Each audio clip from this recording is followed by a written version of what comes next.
do it just a little bit different with Ethan McNeil and then also Gavin McLaren, who's kind of their big thumper guy. But this is a good running football team. Yeah, definitely. It's it's going to be a physical game. They have the number one rushing statistics in our district right now, which is I think our offensive line is going to take that a little personally, but we're close, but it's technically they're number one in rushing and they got the number one rusher. So I think that's been kind of fun this week to poke the bear a little bit, just to remind them that we're sitting number two in that category. So, but yeah, definitely our safety is going to have to be able to, run fit. And then we just can't fall asleep though, because they did show like at the end of they won the Crescent game on a Hail Mary at the end where they had to throw the ball deep late, and did the same thing to Harlan a week ago to, kind of start that. They kind of thought it was a crazy game, but they thought they had it on a big pass play, and then Harlan ended up scoring, and then Atlantic run back the kickoff to seal it. But to set that up, they had to throw it deep down the field. So they do have a couple guys that are capable of the big play, but they definitely want to run the ball first. Coach, they're going to come. You mentioned that win over Harlan. They're coming in with a ton of confidence, kind of like you guys. How does that kind of balance out between the two teams, do you think? I think it's just, again, two well-coached football teams that are playing week 9 for a district title. It's, I think everybody, if you're in the hunt for a district championship, I think you have to be. I don't know why you wouldn't be confident. So, they had a good test last Friday. We had a chance. Our starters didn't get a whole lot of playing time at Perry, so you kind of hope there's not a little rust going out to the final regular season game. But I don't know what. I'll kind of let you know, I guess, afterwards if it worked to have a little rest for your guys, or if it was better to be in a slugfest. But I envision a close physical game with these guys, and we'll have maybe a little more of being senior night for our 15 seniors. Their last final home regular season game anyway. If everything falls in our favor, then they'll have another home game next week. But that's always a little special, for senior night. Coach, you mentioned you guys trail them by just a little bit in rushing yards in the district, but your rushing game has been fantastic all year long, led by Adam Malik, who's got nearly 1,200 yards, averaging about 7.3 yards per carry. What does Atlantic try to do defensively to slow down the running game? And as much as you're probably okay with it, they want to try and make Camden King beat you through the air, and he's really come on throwing the football. But for you guys, it starts with that run game. Yeah, they're going to, they'll sit in a 4-3 kind of. It's kind of traditional. What Harlan does to some extent. Coach Satoff's running their defense. He actually, he was actually calling their defense, I believe, back when I was playing football. So he's been there for a while, very experienced, knows what he's doing.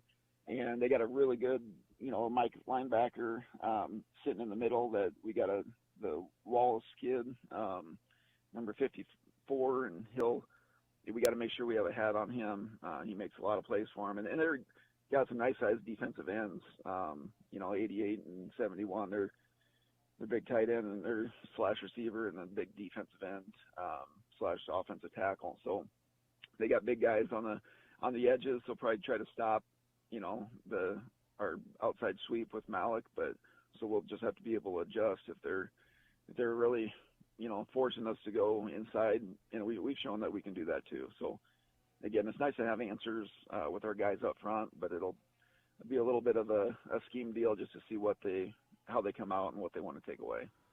Coach, you mentioned this is for the district championship. This is for all the marbles. You guys will get a home game again next week with a win in that district title, which is what you want. So what's practice been like this week, and what's the kind of the mentality of the guys going into this game? It's been good. It's been just like, I thought we kind of set the tone with the Greene County week as far as practice goes, because they had a little hype coming in, and so we tried to play a little bit of the underdog role that week and got the guys focused and kind of went out and made a statement that game. And then I thought the following game then with Creston too, they were winless at the time, but really offensively they showed some dangerous stuff. So when we had our guys dialed in the past 2 weeks for opponents that, on paper you should really be able to handle pretty easily, and just the focus and the, workmanlike attitude they had at practice, I knew we were in pretty good shape. So again, this week, the slight, benefit, or it takes a little bit of the edge off that we know for sure this won't be the last game. No matter what, you're in the playoffs, because at worst you're the runner-up. So, you have another game. I think that, again, like I mentioned earlier, with senior night, sometimes you don't want to be too emotional. I think that'll help too, knowing those seniors know they'll have another game regardless. So I don't think they'll play tight or anything like that. So that's been the biggest thing. They prepared the same, for whoever we have, but I think that extra emotion sometimes it goes into being senior night and potentially your last game if you don't win, if you're on the, in a tie scenario, that's kind of off the table now. So I think they'll play pretty relaxed and loose and be ready to roll. Well, coaches, always appreciate you joining us here on the Mackey Motors Tailgate. Wish you the best of luck coming up in the game. I'll look forward to coming down and catching up with you for the new Wade Ford Scoreboard Show after the game. Sounds great, Jeff. We, like I said earlier, we appreciate all the coverage all season long, and hopefully we still have a couple more after this one. So thanks for everything, and go Tigers. You bet. Head coach again, Craig Rowetter with the Carroll Tigers, back with more of the Mackey Motors Tailgate coming up next here on KCIM. This fall, cozy up with internet that keeps up. With WindSpeed Fiber Internet from Western Iowa Networks, enjoy 1 gig speeds for just $99.99 a month. Perfect for streaming, football, fall shows, and working from home. No lag, no interruptions, just the speed you need all season long. Other speed packages available starting at just $59.99 a month. Call or text 712-775-2946 for details or visit westinet.com today. Western Iowa Networks, connecting you to what matters for 120 years.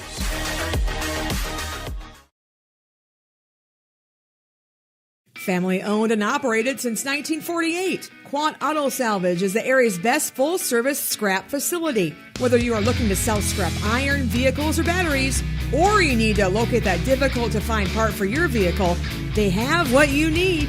And if it isn't in stock, they can locate it with their nationwide parts database, or you can pull it yourself after you pull it. Quant Auto Salvage. They sell the best and recycle the rest on Kitty Hawk Avenue in Carroll. Motor Inn of Carroll is your hometown team for all of your sales, service, parts, and collision needs all season long. From the helpful sales staff to the area's best service department, Motor Inn of Carroll has the expertise that you need to stay on the road and keep that auto investment looking good. From work to play, they have it all. Good luck to all the area teams from Motor Inn of Carroll.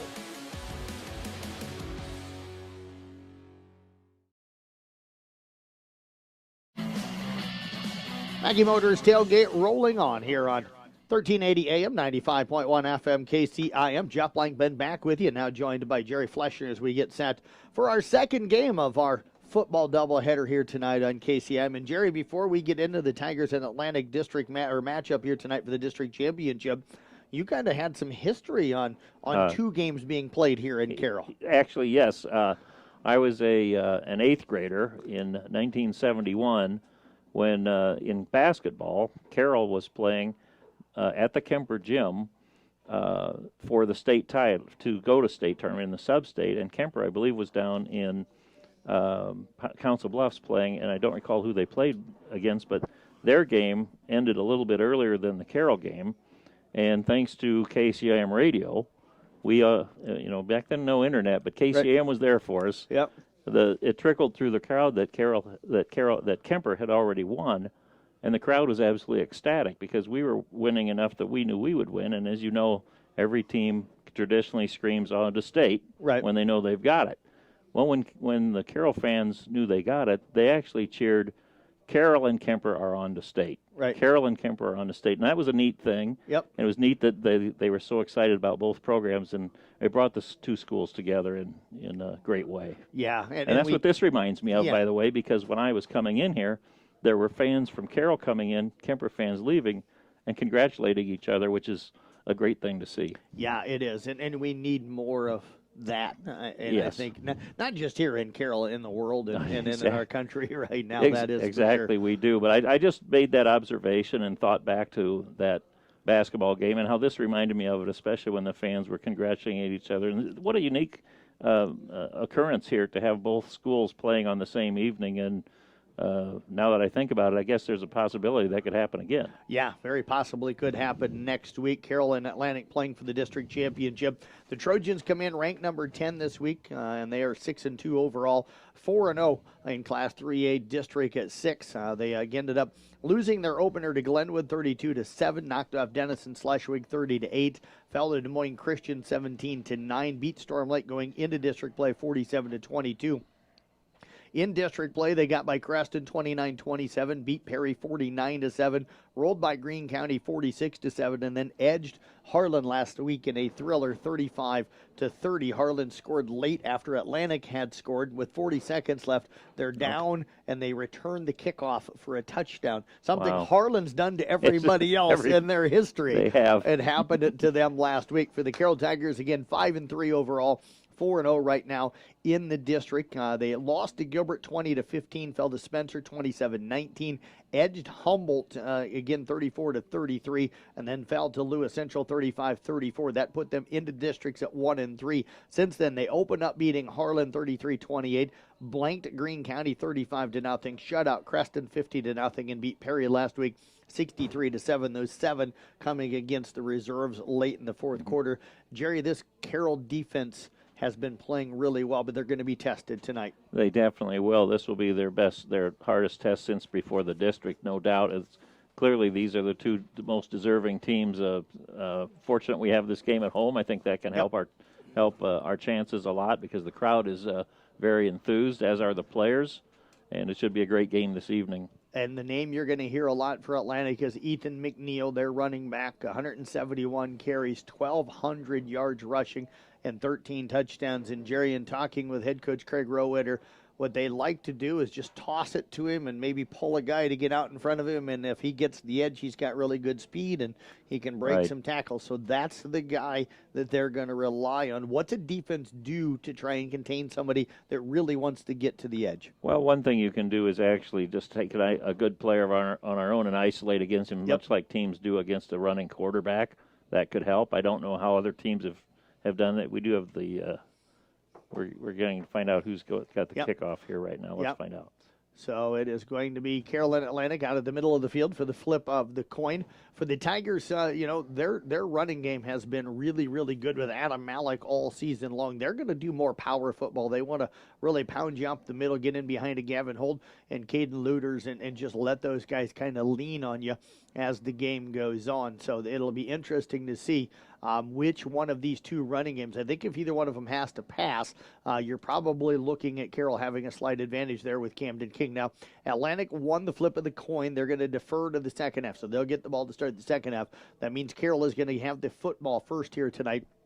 Let's take a quick look at that starting offensive line for the Carroll Tigers. Miles Spudens, Brody Daniel, Tanner Hahn, Gavin Holt, and Caden Looters. Those 5 have been fantastic all season long. The tight end is Moyer Oberding. The wide receivers are Matt Collison and Chase Schabel. You got Kieran Polking, who plays a lot in the slot. Adam Malik, of course, at running back, and Camden King, the junior, at quarterback. 50 of 92 on the year, 703 yards, 8 touchdowns, and 6 interceptions. Defensively, for Atlantic, Brock Goodrich and Jake Muller are the defensive ends. The down linemen are Gavin McLaren and Donovan Hedrington. The linebackers are Colin Rudy, also Carter Hadley and Jake Wales. The defensive backs are Shelton Mulaga, also Sawyer Terrell. Sawyer Terrell. Couldn't read my writing there for a second. Hunter Nelson and Grant Petty are, of course, the guys that are going to be in the secondary here tonight for the Atlantic Trojans. Carroll Tigers sending everybody back deep. And back deep for the Tigers should be Trayvon Childress and Chase Schabel. And it looks like Schabel is back there trying to catch the number. It looks like Lincoln Burke, number 1, is the other guy back. So a little change for the Tigers in their kick return here tonight from what they had been doing. Kicking the football off for Atlantic is going to be Xander Killian. And there is going to be a low line drive, a squib. It's going to be picked up by Schabel at around the 8-yard line over on the right side. He's going to slip by a couple of guys as he had a nice little seam, good vision, and a very good return. He'll get out to the 35-yard line, and that is where Carroll will have it first down and 10 on their first possession. And Jerry can't get a whole lot better field position than the 35 on the kick return. That was a great start, and that ball came to him on the ground, was rolling to him, and it bounced right up into his hands. He made a great catch on it. Had he bobbled it at all, he probably would have lost about 10 yards in his return. But he had a great return there down to the 35, and it's here we get started. Schabel and Burke going to split out to the left, Polking in the slot on the right side. King out of the shotgun. He's got Malik with him. They're going to have Malik as the lead blocker. King gets the edge, picks up a block from Malik. He's got the sideline, 40, 35, and he's going to duck out of bounds at the Atlantic 34-yard line. A pickup of 31 on the first play for the Carroll Tigers. Boy, that looked good, and the blocking scheme was terrific. They had that rollout and moved one man over, and Atlantic didn't adjust to that at all. It was a great run.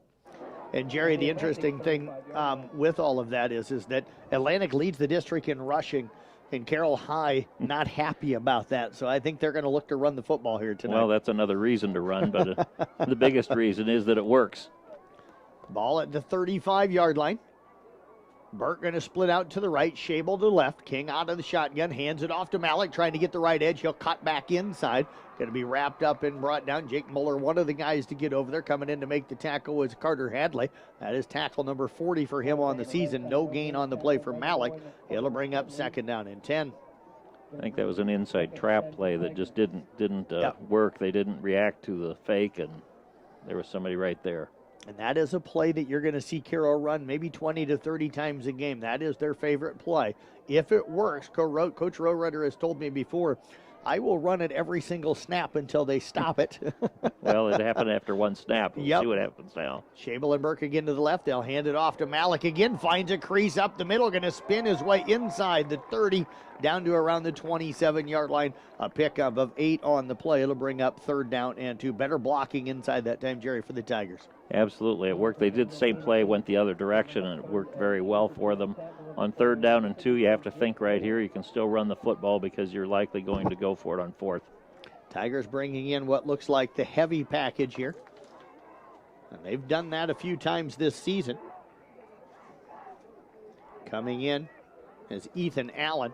He is going to line up as the fullback. They'll go into a I formation with Polking lined up in the slot. They're going to have lead blockers, and Malik's going to pick up the first down. He's got the edge down inside the 20, tripped up and knocked down near the 19-yard line. They're going to give him, the 19, and that's going to be a pickup of 8, and that'll move the chains for the Tigers. He just has a terrific acceleration. When he gets the ball, he's at full speed within 2 steps, it seems. Jerry, what are you seeing right now after that first play? What has Carroll done better with the offensive line? Well, they're pulling a guard, and whether they pull it as a fake or not, it's working for us to do that, except for the one trap play that no one reacted to. Tigers come back out again in an I formation. This time Gavin Holt in at fullback. They're going to hand it off again to Malik. He'll spin his way down to the 18-yard line, a pickup of just a 1 on the play. It'll bring up second down and 9, 6th play of this drive coming up. It just seems like Atlantic is not changing their formation when Carroll adjusts. And if they don't, they're going to have a problem stopping Carroll's running drive because they're going to be short a man on the outside. Ty Mulbauer in at the tight end here a moment ago. Schabel and Burke going to split out to the left, Polking in the slot on the right side. Pistol or shotgun formation for King with Malik lined up to his right. He'll go in motion out of the backfield to the right. They're going to snap it. The left, he wants to throw down the field. Chased out of the pocket by Muller. He's going to keep it and runs it straight up the middle. Tackle going to be made right around the line of scrimmage. Maybe a loss of a yard on the play that time for Camden King. Going to bring up third down. We'll call it 10 yards to go. Jerry, no offense wants to be in third and long. Nobody likes this. It's 3rd and 10. It's going to be tough here. They're probably more likely to have to pass again. Now, the coverage deep was very good for Atlantic on that last play. That he just couldn't find an opening. Clock ticking here. 8:35 to go in the first quarter. Tigers with it down in Trojan territory at the 19-yard line, but face the 3rd and 10. Schabel and Burke split out to the left. King out of the shotguns, got Malik lined up again in the backfield. He'll go in motion from out to the right. King going to keep it. They got Gavin Holt out in front of him. He'll pick up the block, and Camden King dives towards the end zone, but he's going to be tripped up and just short tackled at the 1. A pickup of 18. It'll be 1st and goal for the Tigers. They have him down at about the half-yard line, even maybe a little closer than that. It's one of those plays, if we were in college, I think they'd be looking at that again. He did a nice job of stretching out, but a good job. Gavin Holt, one of those guys that pulled out in front of him. That time, they got those guys out in front and had some good blocks. And he waited for his blocks, too. He hesitated just long enough that he had an easy, all right, there we go. King under center, Gavin Holt in at linebacker, at fullback, I should say. Malik lines behind him. They're going to give it to Gavin Holt, and he goes in for the touchdown. You give the offensive lineman a chance, and he loves it. He'll take it in for the 1-yard touchdown run, and the Carroll Tigers have taken a 6-0 lead. They can run that play all night, it looks like. Yep. 8:13 left here in the first quarter. Carroll Tigers striking first. And now they'll attempt the extra point. Kieran Polking is 29 of 33 on PATs this season. It looks like they're going to go for 2. Now they'll line it up. Everybody, not everybody, but a lot of teams like to do that. Line it up just to see what the look is. Polking's had a good year kicking the football. Nice opening drive for the Tigers. The hold is down. The kick is up. It is good. And the Carroll Tigers lead it by a score of 7-0. Jerry and I are back in 1 minute here on KCIM and the CB Sports Network YouTube channel. Olson's Outdoor Power is your one-stop service and equipment shop for all things outdoor.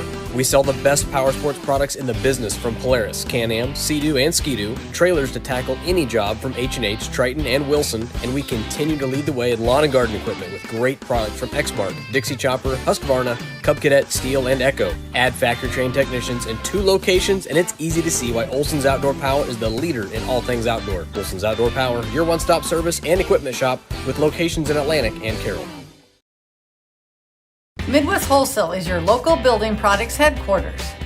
We have everything you need for your smaller home improvements to the building of your home or commercial building. We pride ourselves on giving you top-notch service, quality products with competitive prices. So whether you're a do-it-yourselfer, a contractor, or you just need a little help on a project, Midwest Wholesale is a one-stop resource for all your building needs. Midwest Wholesale, how you want it, when you want it, where you want it, we deliver.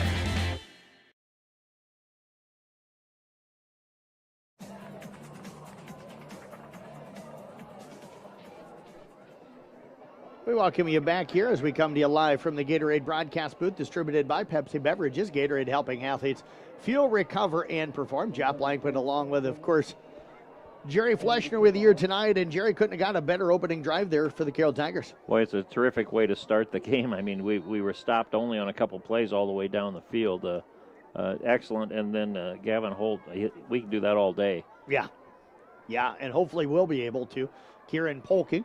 High end over end kick. It's going to be bobbled and picked up by Atlantic. Xander Killian on the return, and he's going to fight his way out near the about 27, 28-yard line. They'll mark him down at the 28, and that is where Atlantic will have it. First down and 10. 8:08 to go here in this first quarter of play.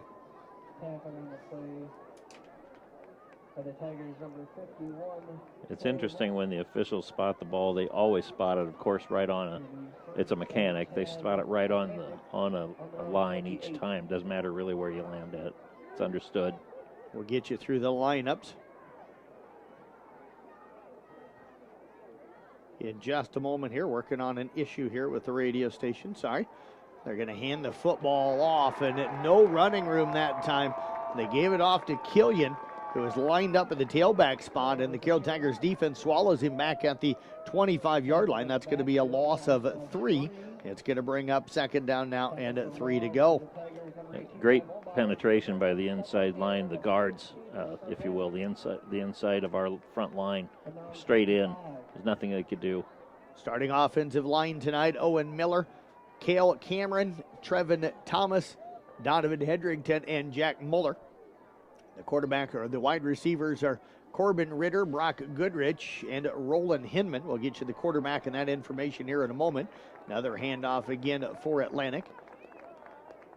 The handoff that time to Gavin McLaren, the fullback. And he is going to pick up yardage back out near the original line of scrimmage. A pickup of about 3 on the play. Going to bring up third down. We'll call it 10. You got Zayden Parker at quarterback tonight, Gavin McLaren at fullback, and Ethan McNeil is the tailback. For the Tigers defensively, Ty Mulbauer and Kieran Polking at the defensive ends. Gavin Holt and Miles Pudence, as the linebackers. Quentin Polking, Michael Rowetter, and Lincoln Burke are your linebackers. Your defensive backs, the cornerbacks, are Landon Peterson and Matt Collison. Your safeties, Chase Shable and Talon Crandall. They toss it, and now the ball is hit by one of the offensive linemen, and Carroll's going to fall on it at around the 21-yard line. I think Miles Pudence falling on that loose football, and the Tigers come up with a turnover. Really surprising there that I fully expected them to pass from on 3rd and 10 like that. They were forced to, but he tossed that. Their quarterback tossed the ball in the air way too high. Yes, and I think it hit one of his own linemen. And Miles Pudence able to fall on it. So the Tigers an opportunity to maybe take command here early. King takes the snap, fakes it, wants to throw. He's got to Burke cutting across the middle on the slant. He's going to be wrapped up and brought down inside the 10, down to the 8-yard line. A pickup of 13 on the play. First pass tonight for Camden King. It's a great time for it because the Atlantic defenses just didn't expect to be out there.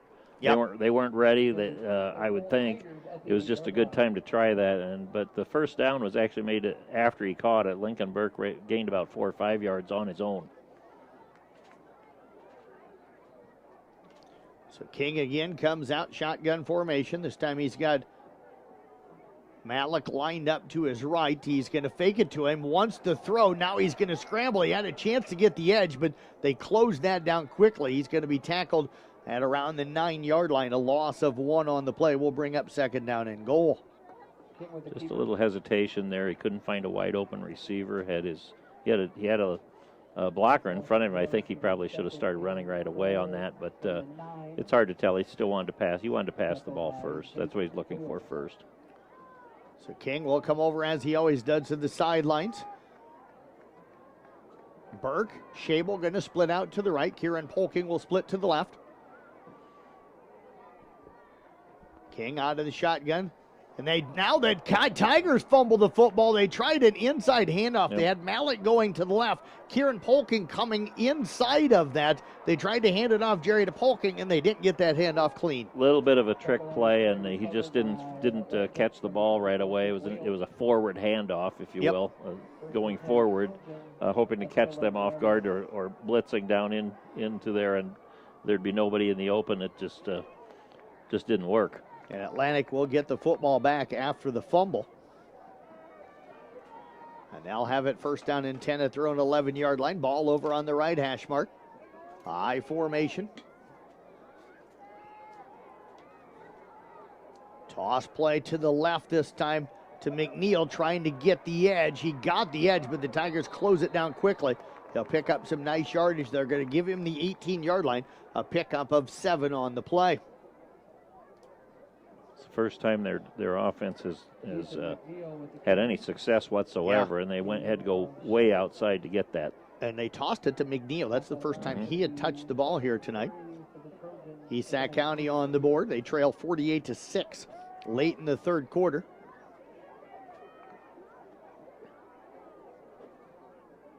McNeil lines up I formation again with Parker under center. One wide receiver, that's Killian out to the right. They'll hand it off again to McNeil, hit in the backfield. He's going to break that tackle. He'll get out to the 20, going to be just shy. A pickup of 2, needed 3. Jerry, they've got it less than about a yard to get that 1st down. It'll be a nice stop here if we can hold them on 3rd down and make them make a decision. Most likely they'll punt. They'll have to punt from that deep in their own territory if we can hold them here. And just a side note on ESAC just scoring here a moment ago. That's the earliest in the game anybody has scored on West Lyon all season long. So good job by ESAC County. I guess. Yes. I formation again, 3rd and short. They hand it off to McLaren, the fullback, and he just powers his way, and it's going to take about half of the Carroll defense to stop it. He's only going to gain yardage out to about the 23, so a pickup of 3 on the play. And I know in talking again with Coach Rowe that he loves McLaren. He likes those big physical bruising kind of backs, and that's what McLaren is. Yes, he definitely is, and it showed on that play.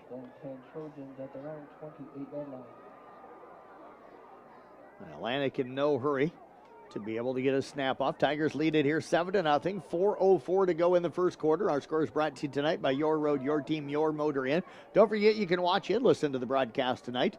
Live video with the audio. Again, that's brought to you by Western Iowa Networks. Blazing fast, reliable fiber internet with no data caps. Megan Berger now running our video, so thank her tonight. Toss back to McNeil. Shows some strength there. Lowered the boom and picks up an extra yard after that. Only gains 2. And it'll bring up second. Now we'll call it 8 to go. 5th play of the drive coming up. He's obviously got some speed if he gets in the open. He's going to have to be covered closely here because it's no surprise he's gained as many yards this year as he has. Nothing coming easy right now for them offensively, though, is it? They will split out to Corbin Ritter to the right. Splitting out here to the left is Goodrich. He'll go in motion, I formation. They fake the handoff, wanting to throw. They're going down the middle, and it's going to be incomplete. He was looking for Ritter. Kind of threw that one into triple coverage because he threw it over the head of Goodrich, where there was 2 defenders, Jerry. That was a pretty well-covered play. It was very well covered. There were 2 receivers almost too close to each other. I don't know why. I couldn't even tell who he was throwing to for sure. He threw in between the 2 of them. But there were 3 defenders. Yeah. They're lucky that wasn't an interception. And, Jerry, I don't know what it is. I've seen so much of that this season where you've got multiple receivers in the same area of the field. I don't know if it's the new style of playing, if it's changes that, but it just seems odd. Shotgun formation for Parker. He'll take the snap, wants to throw. Nobody open now. He'll tuck and run, and he's not going to get much as he is rocked. Quentin Polking, one of the top linebackers in the area, the first guy there. The ball going to be marked down at the 28-yard line, so it's going to bring up 4th and 8 after a gain of about 2 yards. Our interior line seems to just be doing a great job of covering on that play. He thought he could make it up the middle. Yeah, Gavin, we got to get that player off there. Gavin Holden, Miles Pudens have been fantastic. Shable back deep to return the punt. Punting it away is Xander Killian. It's going to be a short one. Shable will call for the fair catch, drops it, and Atlantic's going to come up with it at the Tiger 45-yard line, or 35-yard line, excuse me. So they punt it, Carroll fumbles it, and Atlantic's drive will continue. And really what happened there is he decided to call for a fair catch, but he did it very late. Yep. So late that he wasn't set right to receive the ball. 2:27 to go here in the third quarter. The drive extended. It'll be play number 7 of this drive. So Atlantic catches a break, their first break here tonight. They'll split Ritter out here to the left. Goodrich splits to the right. Single back set, toss back to McNeil. He's going to get the edge. Got around Kieran Polking that time. Going to be tackled down at the 31-yard line. A pickup of 4. Going to bring up 2nd and 6. And Jerry, nothing real fancy on that. Just toss back to the running back and try to get a couple of guys. Yeah. They let him decide on his own when to cut up. And he made the right decision that time. Had he cut up earlier, he's going to get sacked for a loss on that.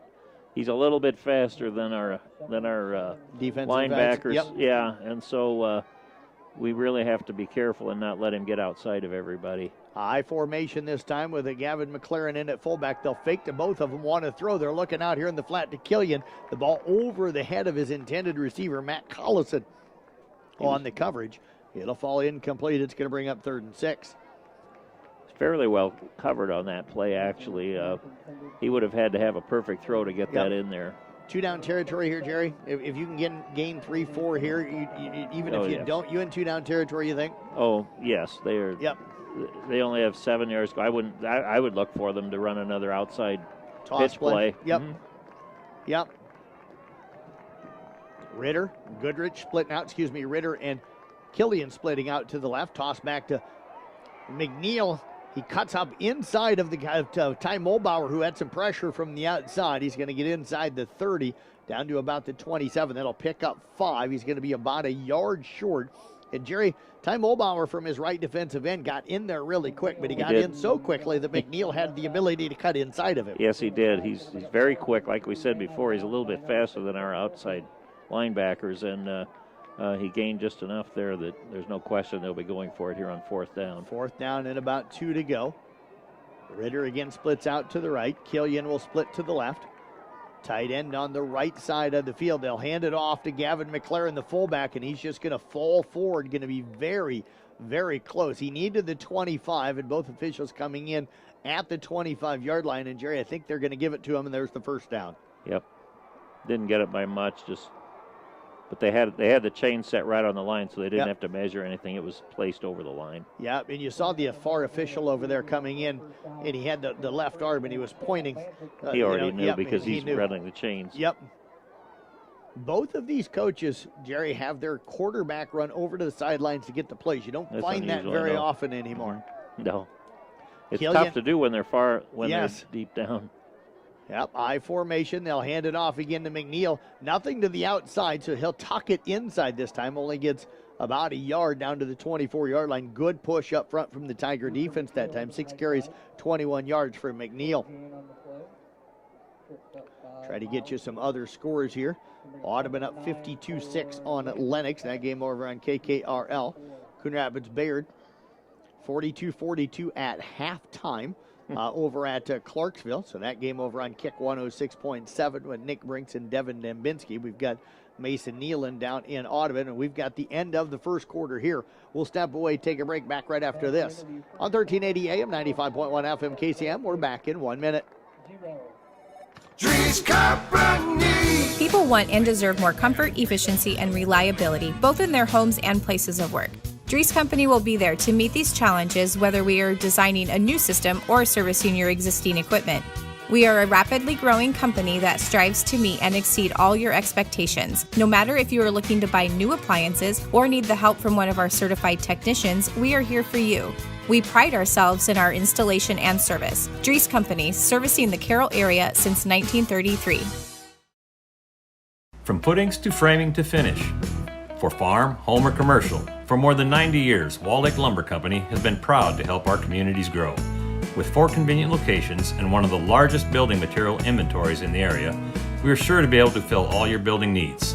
From project design and estimating to friendly advice, we can't wait to be part of the process for you.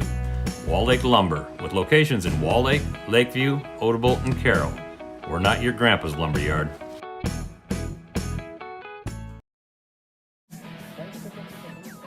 7-0 Carroll as we get ready to start the second quarter here, but Atlantic's got it second and at 9 at the 24-yard line of the Carroll Tigers. Ball in the middle of the field. Jerry, a pretty good first quarter. It was a very, very good first quarter. We started off very well. It looks to me like we are a little bit better than they are on offense and holding our own on defense. Also, it's just the 2 turnovers were very costly, especially one at the 10-yard line. We should have been able to score. High formation on this second down play. They'll hand it off to the second man through, and that is McNeil. And he is going to get down to around the 22-yard line. Picks up 2, going to bring up 3rd down and 7. And this is, if you're Carroll, where you want Atlantic 3rd and long. Absolutely, and I'm thinking kind of long-term here, but McNeil is pulling his weight here on every play. And 2 things can happen. He can wear our defense down, but also if he takes enough hits, he's going to slow himself down. Yeah, and Carroll, he can't keep that up, and that's good. Looks good for us if that should happen. Carroll much bigger across the front defensively than what Atlantic is on their offensive line. Killian and a Ritter split out to the left. Toss play this time, and McNeil is going to be swallowed up in the backfield. He's going to fight his way back to around the 24-yard line. So a loss of just a yard on the play. But that time it was, I think, Kieran Polking blowing that one up from the outside. Boy, it just seems like we're either catching him early and knocking for a loss, or else when he gets outside, he's going to gain 5 or 10 yards. So this is a huge 4th down here for the Tigers to come up with the football and prevent a score by Atlantic if we can here. Yep, the Trojans will go for it here on 4th and 9. Clarksville gets a safety a minute into the third quarter, now up 50-48 on Coon Rapids Bayard over on Kick 106.7. And we're going to get a timeout by Atlantic as McNeil was running out onto the field late. I don't know if they were going to have 12 guys or 11 guys or just not going to be in the right set, but when you're going for it on 4th and 9, you kind of want to make sure you got the right play. Absolutely. It was smart for them to call the timeout. I think he was talking to one of the assistant coaches over there and just got distracted and didn't come out when he should have, and they were off. They needed to call this timeout. Back in 30 here on KCIM. From empty stands to cheering fans. For over 50 years, Pringer Slumberland has been your trusted destination for all things furniture and flooring. Hi, it's Matt Pringer, third generation in our family-owned business. We understand the importance of creating spaces where memories are made and cherished. Our commitment to quality craftsmanship, personalized service, and unbeatable value has made us a staple in the community. Pringer Slumberland is more than just a furniture store. We're part of your community, and when you shop with us, you're not just furnishing your home, you're investing in the livelihood of your neighbors. Pringer Slumberland, Highway 30 West in Carroll.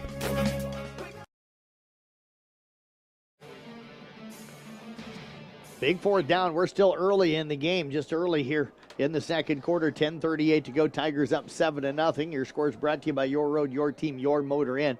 Atlantic going for it 4th and 9 at the Carroll 24-yard line. Ball over on the left hash mark.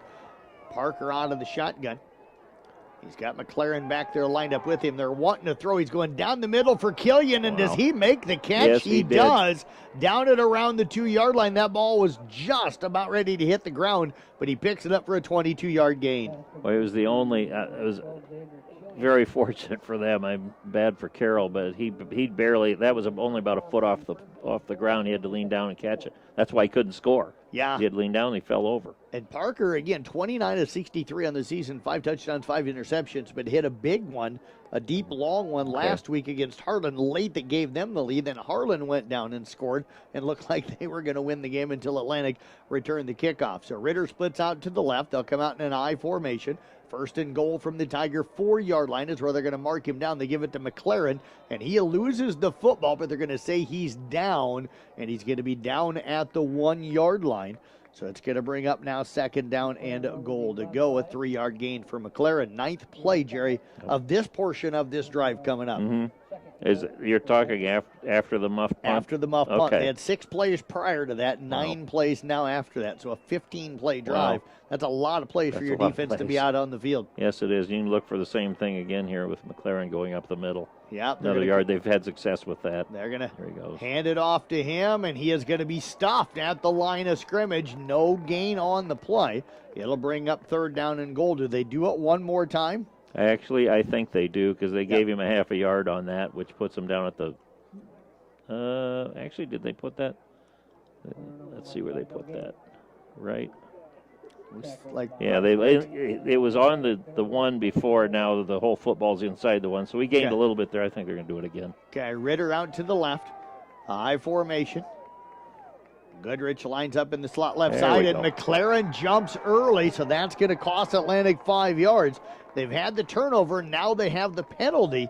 Now you almost have to maybe go back to McNeil here on 3rd down. You see that happen so often. The team gets all excited because they really want to get in there. They've had 2 plays and they're ready to score, and that happens a lot. Even in college, it happens like that frequently. But this is a big advantage now for Carroll because they can't send McLaren up the middle anymore and expect him to score from the 5. And again, Parker runs over to the sideline to get this play.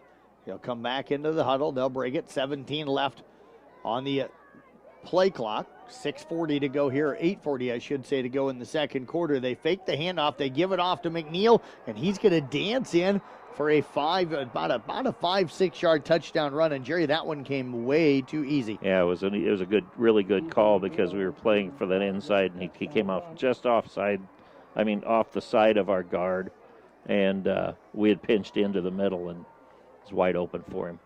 They will probably go for the extra point here. On to kick that is going to be a Trevor Ellison. He is 12 of 16 on PATs this season. Carroll scored with 8:13 to go in the first quarter. Atlantic answers with 8:33 to go in the second quarter. We could have a tie football game. There's the hold. The kick is up. It is good.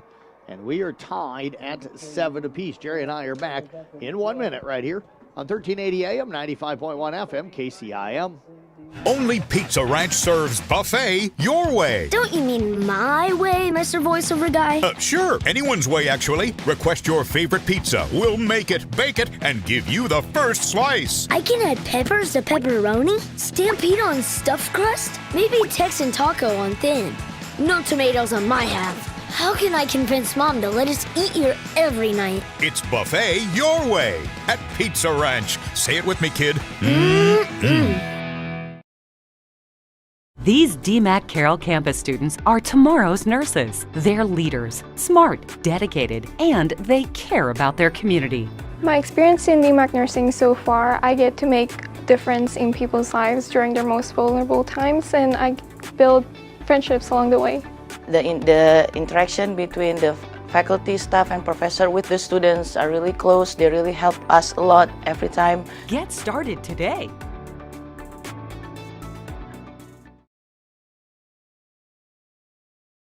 MackeyMotors.com.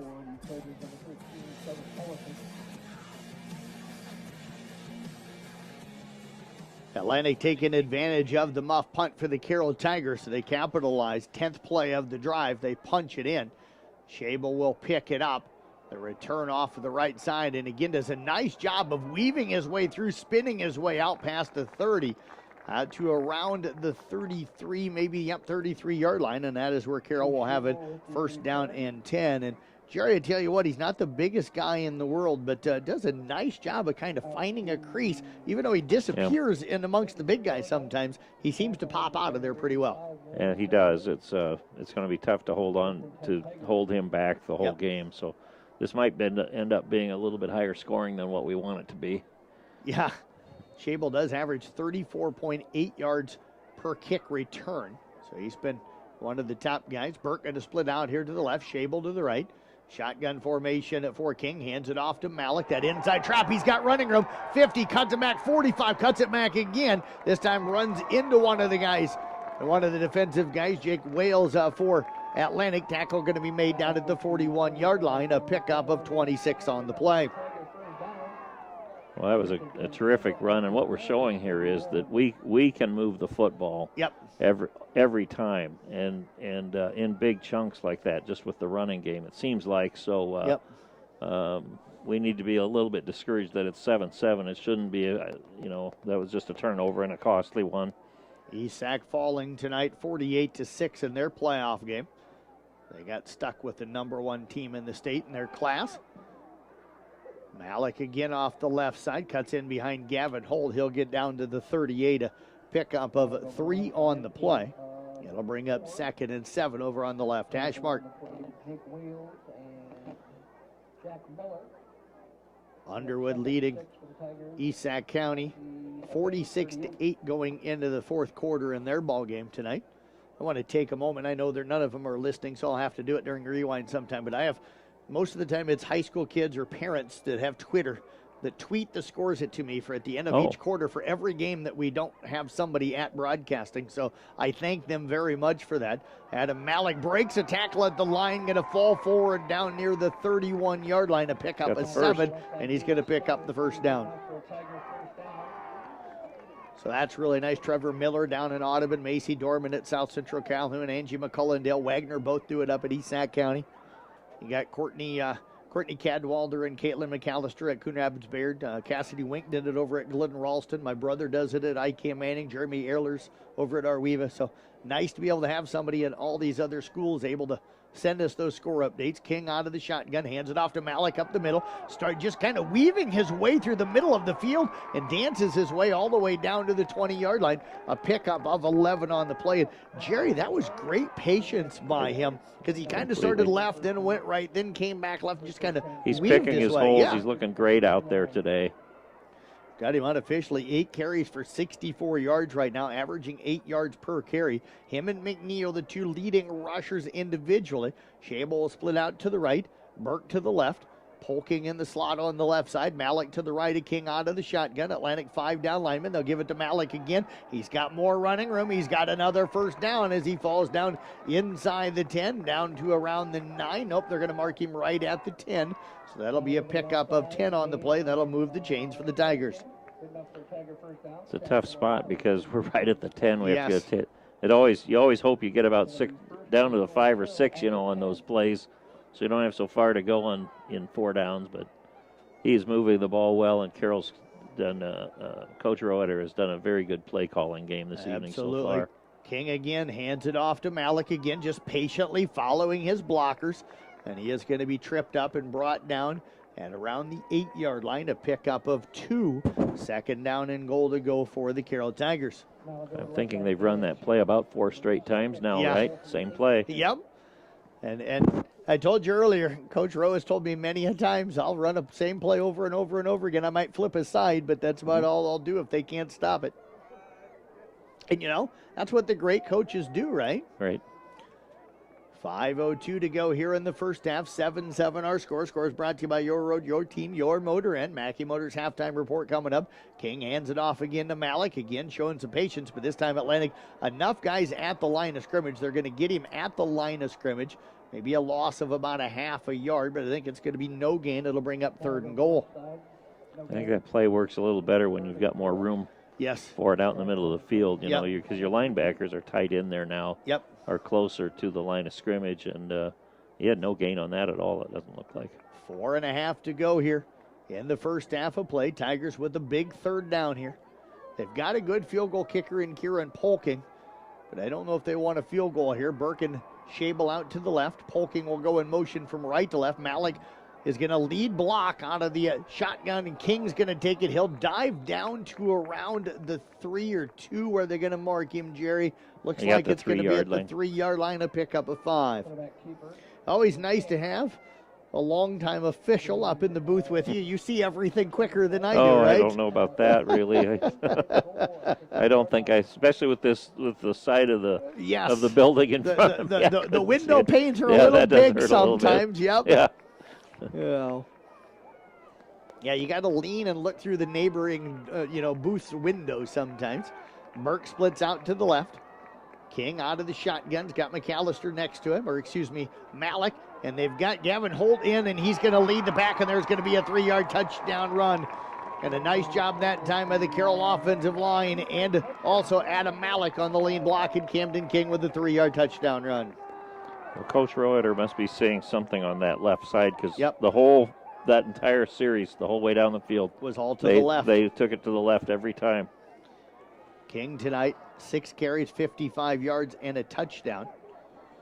He's only thrown it once, and that was completed for 13 yards. Tigers will go for the extra point here with Kieran Polking, trying to push this lead to 14-7. Again, the winner is the Class 3A District 6 champion.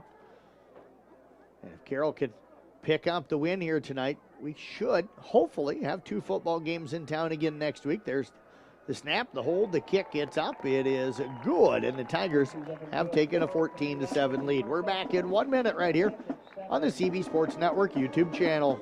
St. Anthony Regional Hospital, the regional leader in healthcare, dedicated to improving the health of the people they serve. At St. Anthony Regional Cancer Center, you'll find the convenience of cancer and oncology consultation and treatment in one convenient location. At St. Anthony Clinic, you'll find a team of doctors and nurses that care about you and your family's health. St. Anthony Clinic is devoted to comprehensive health care for people of all ages. For every stage of life, always look to the cross. Always St. Anthony. This fall, cozy up with internet that keeps up. With WindSpeed Fiber Internet from Western Iowa Networks, enjoy 1 gig speeds for just $99.99 a month. Perfect for streaming, football, fall shows, and working from home. No lag, no interruptions, just the speed you need all season long. Other speed packages available starting at just $59.99 a month. Call or text 712-775-2946 for details or visit westinet.com today. Western Iowa Networks, connecting you to what matters for 120 years.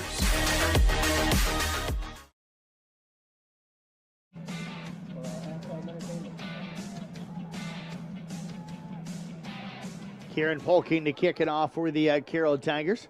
Tigers again going right to left across your radio down. Killian will catch it at the 9 over on the right side of the field. Returns to the left, now cuts it up the middle. He is going to be wrapped up and brought down out past the 25, out near the 28-yard line, and that is where Atlantic will start their third possession of the ball game at their own 28-yard line. 3:56 to go. Jerry, what stood out to you so far here in this game? Well, on that last play, what stood out to me is we're clearly kicking it deliberately to the same player. Yes. He doesn't have the breakaway speed that I don't know the names of either one, but that was obvious that we kicked it where we wanted to, and there's this. We'll talk about the other later. Ritter out to the right, I formation. They'll hand it off to the second man. McNeil makes a guy miss at the line of scrimmage and drags a guy that's Quentin Polking with him out to the 32-yard line. A pickup of 4 on the play. No, that was almost stopped at the line of scrimmage, and here he was 4 years down. He's just got a good eye for where to cut. Atlantic reminds me a little bit of your Hawkeyes, Jerry, and with the black and white out there, and then just running the football and stay with it, being happy to go 4 and 5 yards here and there. Mm-hmm. If that's the case, this will end up being a game with about a 3-point difference at the end, so we don't really want that. There's a toss back to McNeil on the left side, and he finds a little bit of a crease. He's going to pick up a first down. He's going to get out near the 39-yard line. So a pickup of 7 will move the chains. And their offensive line's doing a pretty nice job. We've got an injury down on the field. McNeil, it is that McNeil down on the field. Quick update here. We've got a low-scoring affair here, folks. I'm kind of glad I'm not Nick Brinks tonight. Love the guy to death. But Clarksville and Cooner Rapids Bayard, it's 58-54 late in the third quarter. Okay. 58-54. 58-54. Okay, so they missed their extra point then. Clarksville did. All right. The 8-man football game, it's a great game. Yes. The difference between that and the reason they're so much higher scoring, of course, the field's 20 yards shorter. That makes some difference. But the real big difference is that there's fewer people to cover the gaps. Yes. If you get outside, and you've probably done 8-man football enough, you see that if they get past that front line, it's a score. It's a score. There's no one there to stop it. Yep. So. Yep, and if you and most teams put their best player at quarterback now and just get them the ball on every play and let them create something. South Central Calhoun falling to Underwood tonight, 54-8. McNeil is up and walking off the field under his own power, so the Atlantic crowd pretty happy with that. They've got a nice crowd here for the late start here tonight. Mm-hmm. Again, second game of our doubleheader here on KCM. Kemper winning 35-0 earlier tonight in their first-round playoff game over Grandview Christian. Led it 21-0 at the half, so Carroll got underway about 10 after 8 or so, I think, Jerry, was about our start time. Yes, it was. I formation again. They hand it off to the second man through. That's Killian, and he is going to be wrapped up at the line of scrimmage, which is the 39. No gain on the play, and you can definitely tell the difference in their running game when McNeil's not on the field and Killian's in the backfield. That's nothing against Killian. He just doesn't have that same vision or quickness, I don't think. I wondered if McNeil would come right back in or not, if he just had the wind knocked out of him or something. He's still over there. He's up there. He looks pretty good. I think they're going to keep him out for maybe the rest of this series, which I hope is a short series, by the way. Yep, Ritter out to the right, Goodrich to the left, I formation. They'll fake it, a little play action, looking to go deep, and that one is well overthrown. Parker kind of going backwards, and his receiver that time was Goodrich, who was cutting across the field. He cut across the field about 10 yards shorter than what the quarterback expected him to cut, I guess, because he threw to a spot, not to a player. Yep. And Parker right now 1 of 4, but that one completion was a 22-yarder that set him up down at the 2-yard line. Atlantic's third possession of the night. They fumbled at their own 21-yard line on their first possession. But Carroll could not score on that as the Tigers fumbled it right back over. Parker again drops back out of the shotgun. He's going down the field and threw that one short. He was looking for Killian. Coverage that time by Schabel. And it's going to bring up fourth down and more than likely a punting situation here for Atlantic. So they pick up the first down on that run by McNeil. He goes out of the game injured on that play. And they go no gain on first down, incomplete on second down, incomplete on third down. And now they'll punt it away with Xander Killian. And the Carroll Tigers will look to return this one. It's going to have to be a fair catch. Traven Childress lets it go. No, that a lot of eyes. Do we get there? We get the flag. Yep. Kick catch interference, I think, is what Jerry is going to say is going to be the call. Because he came up to make the catch, and he had a host of guys that were right around him. The reason he didn't throw the flag right away, if you notice, he threw his beanbag to show where the spot was. And I knew he was going to have to call that. The only way you wouldn't is if he was blocked into him or something like that by a Carroll player, but that wasn't the case. So that's a good few extra yards for us on this. It would have been at the 29-yard line is where that would have occurred. So that'll push. Is that a 15-yarder, Jerry? Yep. So that'll take it all the way out to the 44-yard line. So second penalty here tonight on Atlantic. I had to ask because I'll be honest with you, it doesn't happen very often. That's the first time I think in a high school game I've seen it. You think it doesn't happen very often because they normally don't have the ball up so high, right? As he did, and short. So here we go with our first play. Let's see. 2:15 to go here in the first half. 7-7 our score. Or excuse me, 14-7. Carroll Tigers scoring. They'll hand it off to Adam Malik, and Malik's going to take it out past the 45, out to the 47. A pickup of 3 on the play. It'll bring up second down and 7 to go. I heard a whistle. We've got one of the players, Jack Muller, losing his helmet over there for Atlantic. Yeah, he's going to be out for the play. This will be interesting here with 2 minutes left. Depending on whether we get a first down, we need to play this right so Atlantic doesn't have a chance to get the ball back.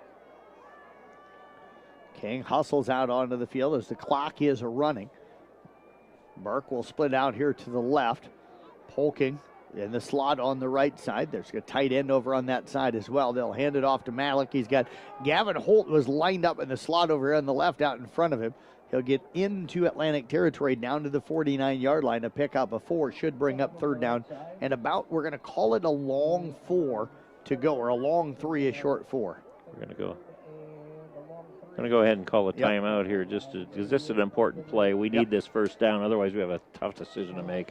We'll step away back in 30 seconds here on KCIM and the CB Sports Network YouTube channel. Family owned and operated since 1948, Quant Auto Salvage is the area's best full-service scrap facility. Whether you are looking to sell scrap iron, vehicles, or batteries, or you need to locate that difficult-to-find part for your vehicle, they have what you need. And if it isn't in stock, they can locate it with their nationwide parts database, or you can pull it yourself at their You Pull It. Quant Auto Salvage. They sell the best and recycle the rest on Kitty Hawk Avenue in Carroll.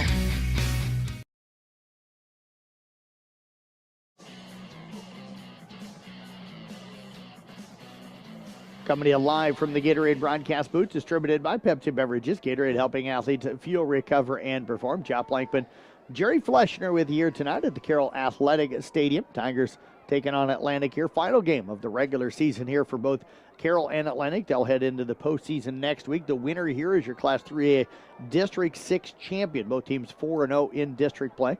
Camden King out of the shotgun. They're going to run a little quarterback sweep out here to the left, and King does get the edge, but then steps out of bounds at around the 48. So only a pickup of 1, going to bring up fourth down, Jerry, and around 2 or 3 to go. I'm going to call it 4th and 2. They're at the 48, got to get down to the 46. He did not get a very good spot there. It's hard to tell where somebody goes out of bounds, of course, but it just looked like it could have been a little closer to just maybe say 4th and 1. Clock stops, though, with him going out of bounds. Minute 34 remaining. The Tigers will go for it. Matt Collison splits out here to the left. And King tries to keep it, and I don't think he got it. No, he is going to be short. Yep, he slipped and fell down. He tried to kind of crawl forward after that, but gained only a yard. So the Tigers will turn it over on downs, and Atlantic's going to have very good field position and 2 timeouts remaining, but a minute 30 left on the clock. Trojans will have it at their own 47-yard line. That was a tough decision to make about whether to go for that or not. I would have liked to have seen them maybe give it to Malik again. Yeah, they've been running the football really well here tonight.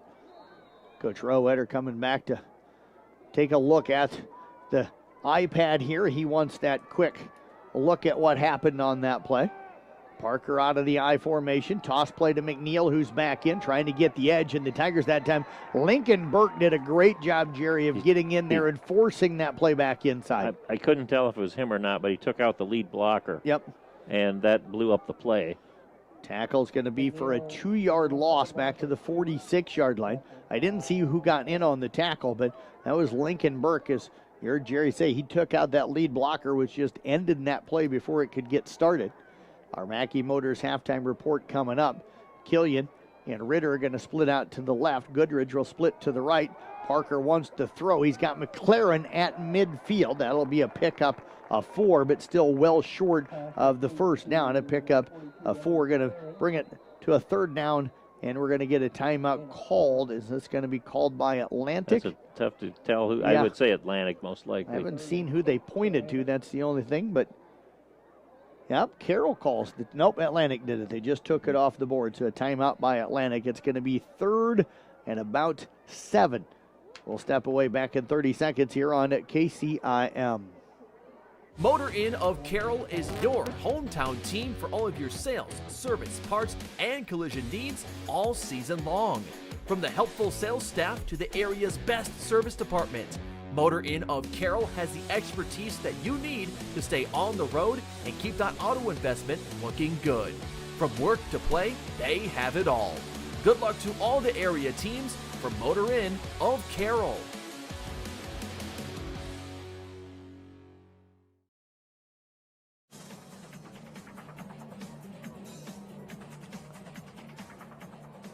Don't forget you can watch and listen to tonight's game on the CB Sports Network YouTube channel.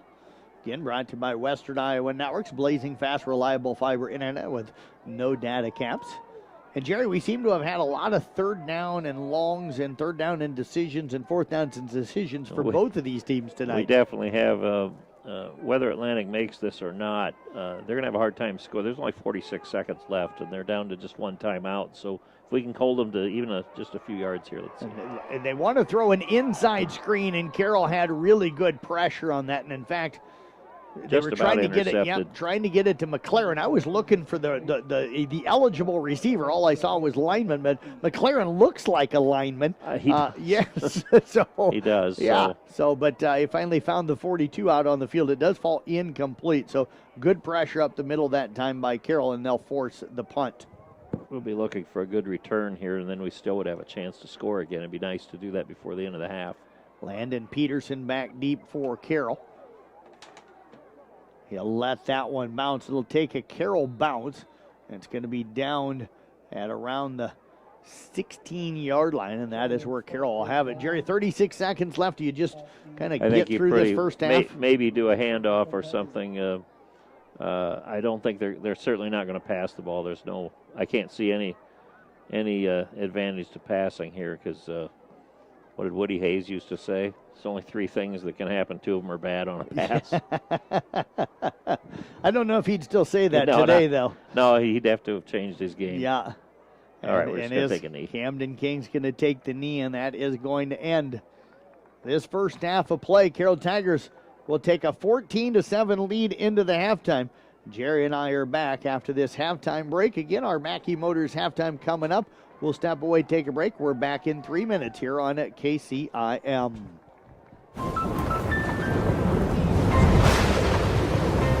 Life's better when you're under our roof. Danny dreams fearlessly.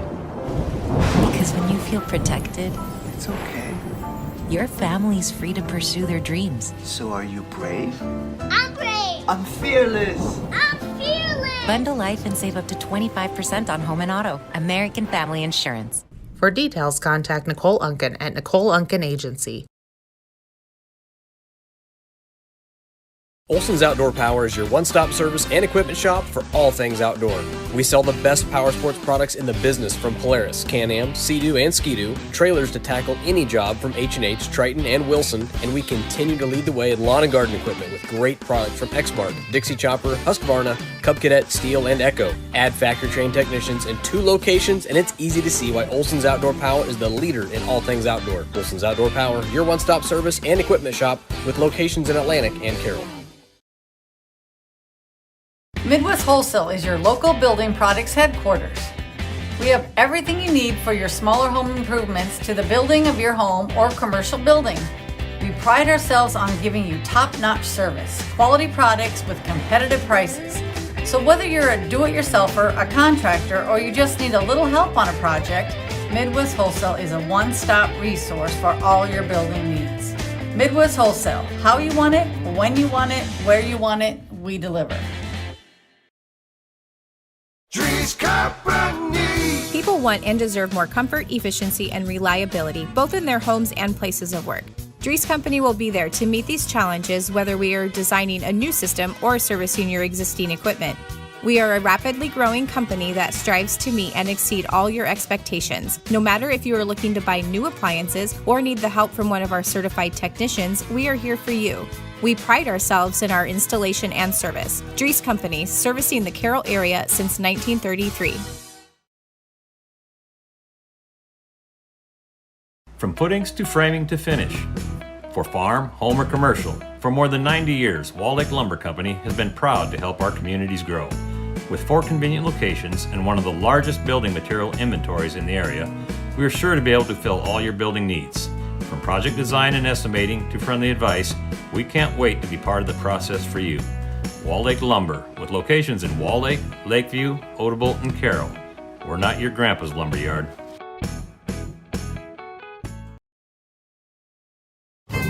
For over 50 years, Pringer Slumberland has been your trusted destination for all things furniture and flooring. Hi, it's Matt Pringer, third generation in our family-owned business. We understand the importance of creating spaces where memories are made and cherished. Our commitment to quality craftsmanship, personalized service, and unbeatable value has made us a staple in the community. Pringer Slumberland is more than just a furniture store. We're part of your community, and when you shop with us, you're not just furnishing your home, you're investing in the livelihood of your neighbors. Pringer Slumberland, Highway 30 West in Carroll.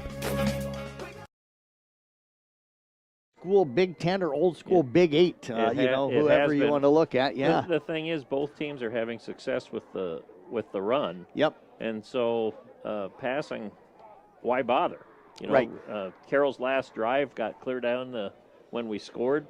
Where did we start that drive at? That drive was started at the 33, so it was a 67-yard drive. Right, and we pretty well moved the ball on about every play on running plays, so there's no reason to pass and risk it.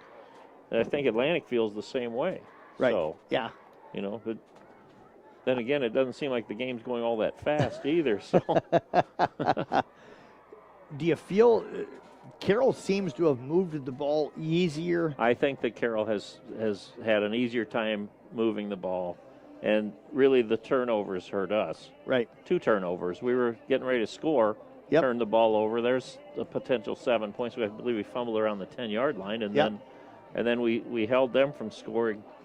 When we did that, that muffed punt, that gave them 40 or 50 yards of field position, and they punched their one score in on that drive. So, both of our turnovers were very costly, as was their one. But that's the difference right now. But we're still ahead. Right, and Carroll didn't take advantage of Atlantic's turnover because they ended up turning it right back over to them. So 2 turnovers here in the first half. And if you're Coach Rowetter, what are you telling the guys right now? Because you got to feel pretty good about where you're at, even though this game's a long way from being over at 14-7. Oh, it definitely is. But I think you tell them let's bear down on this first drive here and get the ball back with the lead. That's what they want right now, and then they'll control things as they go. It could come down to a game of field position.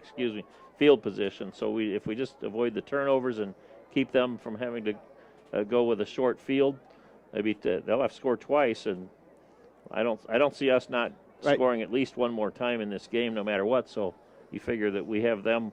If we can stop them on that first drive, they've got to score 3 times to our 1. Because I just expect we'll score again. So we're moving the ball well, and it's important to start the third quarter on a positive note. Very important. Adam Malik and Ethan McNeil, 2 of the best, probably the 2 best running backs in this district. What have you seen from the 2 guys tonight? I'm seeing like you could put either one on the other team and they would be just as good. Right. That's what I feel like, because they even run with a little bit of the same style, a little bit of speed. Yep. They're not big backs at all, but they choose their holes well, or where when to accelerate, and to me, it just looks like they're a lot like each other. Right. And I'm not surprised that they're both having a lot of success. So, Jerry, if there's an advantage, could it be? It looks like if McNeil's not carrying out, McLaren's had a little bit of success up the middle, but it's been really tough yards. Camden Kings had some success, good success running the ball for Carroll. Mm-hmm. And Carroll looks like, even though they've only thrown it one time, they look like the better of the passing teams. So it just looks like Carroll's got more weapons on the offensive side. Yeah, like we should be ahead by 2 touchdowns Right. when you get right down to it, because we were at the 10-yard first and goal, 10-yard line first and goal. Should have at least come away with a field goal there. So to me, it looks like we have a little bit more weapons on offense, and I think that will show through. I hope it does here in the second half. We'll step away, take a break, back with more of our Mackey Motors halftime report coming up right here on 1380 AM, 95.1 FM at KCIM. We're back in 2.5 minutes. Only Pizza Ranch serves buffet your way. Don't you mean my way, Mr. Voiceover Guy? Sure, anyone's way, actually. Request your favorite pizza. We'll make it, bake it, and give you the first slice. I can add peppers to pepperoni, Stampede on stuffed crust, maybe Texan taco on thin. No tomatoes on my half. How can I convince Mom to let us eat here every night? It's buffet your way at Pizza Ranch. Say it with me, kid. These DMAC Carroll campus students are tomorrow's nurses. They're leaders, smart, dedicated, and they care about their community. My experience in DMAC nursing so far, I get to make difference in people's lives during their most vulnerable times, and I build friendships along the way. The interaction between the faculty, staff, and professor with the students are really close. They really help us a lot every time. Get started today.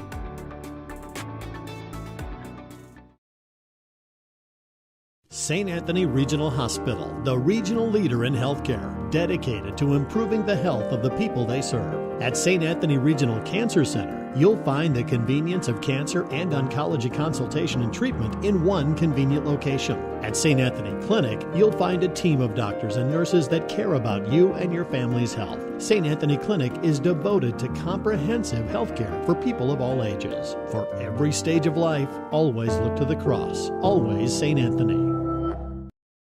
This fall, cozy up with internet that keeps up. With WindSpeed Fiber Internet from Western Iowa Networks, enjoy 1 gig speeds for just $99.99 a month. Perfect for streaming, football, fall shows, and working from home. No lag, no interruptions, just the speed you need all season long. Other speed packages available starting at just $59.99 a month. Call or text 712-775-2946 for details or visit westinet.com today. Western Iowa Networks, connecting you to what matters for 120 years.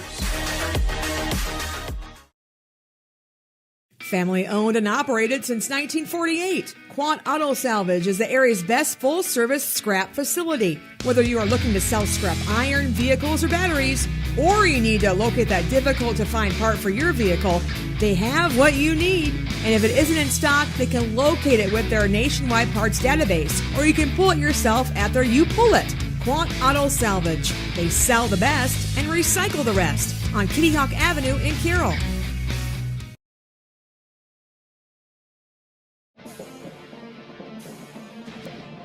Carroll up 14-7 on Atlantic here. You're listening to the Mackey Motors halftime, brought to you by Mackey Motors of Lake City, recipient of the GM Mark of Excellence Award for 16 years running. Together, let's drive at Mackey Motors in Lake City. Check them out online as well at MackeyMotors.com. Our score updates again brought to you tonight by Your Road, Your Team, Your Motor Inn. Taking a look at our unofficial statistics here in the first half for Atlantic. McNeil, 12 carries for 36 yards and a touchdown. McLaren, 5 carries for 11 yards. Killian, 2 carries for a negative 3 yards. And Parker, 1 carry for 3 yards. So I've got them for 47 yards right now of rushing. They are 2 of 7. Parker, 2 of 7 for 26 yards passing. Killian with 1 catch for 22 yards. McLaren, 1 catch for 4 yards. So 73 yards of total offense here in the first half. As I bump the mic here, and 73 yards again of total offense for Atlantic here in this first half of play. For the Carroll Tigers, Adam Malik, 13 carries for 82 yards. You've got Camden King for 8 carries, 57 yards, and a touchdown. You also have Gavin Holt with 1 carry for 1 yard, so 140 yards on the ground for the Carroll Tigers in the first half. Passing-wise, Camden King 1 of 1 for 13 yards, and that went to Lincoln Burke. So I've got him 140 yards on the ground, 13 yards through the air for a total offense of 153. And Jer, I don't remember. Maybe I forgot to mark it down. I tried to always mark down penalties, but I don't have Carroll down for a penalty in the first half. Do you remember one? I think they had one, right? I don't remember one. I don't remember one. So no penalties in the first half for Carroll. Not That's for good. Carroll. Yeah. We had it was a big penalty, actually. That 15-yard fair catch interference penalty on Atlantic helped us on that run, or the drive. 2 for 20 yards for Atlantic in the first half. So a pretty clean played game minus the turnovers. Oh, absolutely it is. Yeah, there's no holding out there. Yeah, at least not that we're calling tonight, right? No, not that I'm saying. And I know what people will say. Well, the officials know that the game started, an hour and 10 minutes later than normal. They're trying to not call any penalties. You guys don't do that, right? No, we don't. No. You call what's to be called, right? No matter. Maybe once in a while, if a team's up by 40 and they're still throwing the ball, there might be a holding here. A little. No, they don't do that. No, it's just the way it is. Just the way the game is being played. And I think later in the year and the importance of these games, that the linemen have adjusted and learned what holding is, what gets called, what's not. So, you're less likely to have it late in a later game. Let's take a look at some of our other scores tonight in Class 3A District 6. It is Harlan on top of Greene County 28-0. Creston leading Perry 13-6. That one is a first quarter score. We've got a halftime score with Harlan and Greene County. In Class 2A, it is Kemper again beating Grandview Christian 35-0. Spirit Lake down to Cherokee tonight. That was the final score. Clarinda up on Pella Christian 21-0. OABCIG on top of Western Christian 14-3. And Unity Christian leading Okoboji at 14-7. So Okoboji could be undefeated, lose week 8, and lose in the first round of the playoffs. What a tough way. If that's what happens, what a tough way to close out the season. Again, East Sac County falling tonight. 48-6 was that final score. South Central Calhoun also falling tonight. I'm trying to find that final score. 54-8 was that final score. Also tonight, we had Audubon picking up a win tonight as they cruise 56-20 over Lennox. Big game going on right now. Arweva falling to Glenbrook Rhinebeck again, 56-7. And the latest update for Nick Brinks over on Kick 106.7. Clarksville on top of Coon Rapids Bayard, 72-62 with 8:53 left in the football game. Any chance they both get it to 90? Wow. I didn't think about that, but no, I don't think they can make 90. Okay. So, but yeah, that just tells you with 8 minutes to go, Coon Rapids just has to score twice. Yes. Yeah. And hold them one time. Yeah, they have pulled within 10, and anything can happen, especially in 8-man football. You can score really quick. Jerry, as we start to wind down the halftime, and I think they put 3 more minutes back up on the clock here as both teams are going to be coming out. But what do each one of these teams, did either one of them got to do anything different in this second half to come out of here with the win? Carroll may need to consider passing a little bit more, if for no other reason, because they're not expecting it now. So it might be advantageous for them to try passing the ball. I think we're doing very well on handling McNeil as a running back. I mean, it seems like he's getting a lot of yards, but he only averaged 3 yards a carry. Right. So we're holding him for losses. As long as we don't get fatigued out there, if we keep him statistically only getting another 36 yards this half, eventually it's going to go our way for our victory.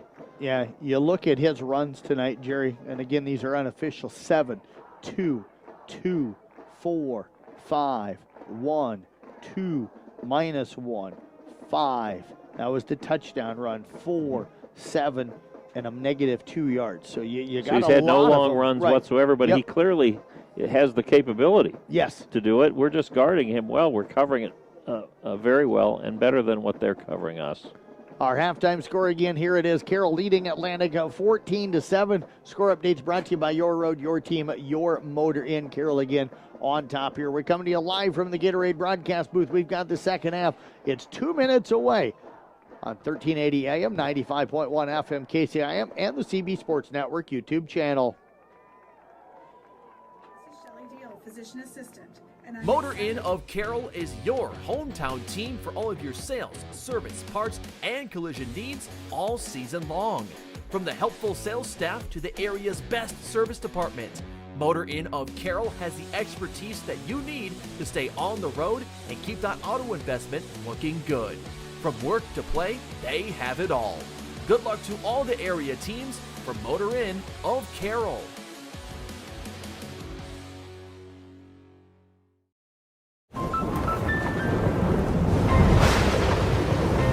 Life's better when you're under our roof. Danny dreams fearlessly. Because when you feel protected, It's okay. your family's free to pursue their dreams. So are you brave? I'm brave. I'm fearless. I'm fearless. Bundle life and save up to 25% on home and auto. American Family Insurance. For details, contact Nicole Unken at Nicole Unken Agency. Olson's Outdoor Power is your one-stop service and equipment shop for all things outdoor. We sell the best power sports products in the business from Polaris, Can-Am, Sea-Doo, and Ski-Doo, trailers to tackle any job from H&H, Triton, and Wilson, and we continue to lead the way in lawn and garden equipment with great products from Exmark, Dixie Chopper, Husqvarna, Cub Cadet, Steel, and Echo. Add factory-trained technicians in 2 locations, and it's easy to see why Olson's Outdoor Power is the leader in all things outdoor. Olson's Outdoor Power, your one-stop service and equipment shop with locations in Atlantic and Carroll. Midwest Wholesale is your local building products headquarters. We have everything you need for your smaller home improvements to the building of your home or commercial building. We pride ourselves on giving you top-notch service, quality products with competitive prices. So whether you're a do-it-yourselfer, a contractor, or you just need a little help on a project, Midwest Wholesale is a one-stop resource for all your building needs. Midwest Wholesale, how you want it, when you want it, where you want it, we deliver.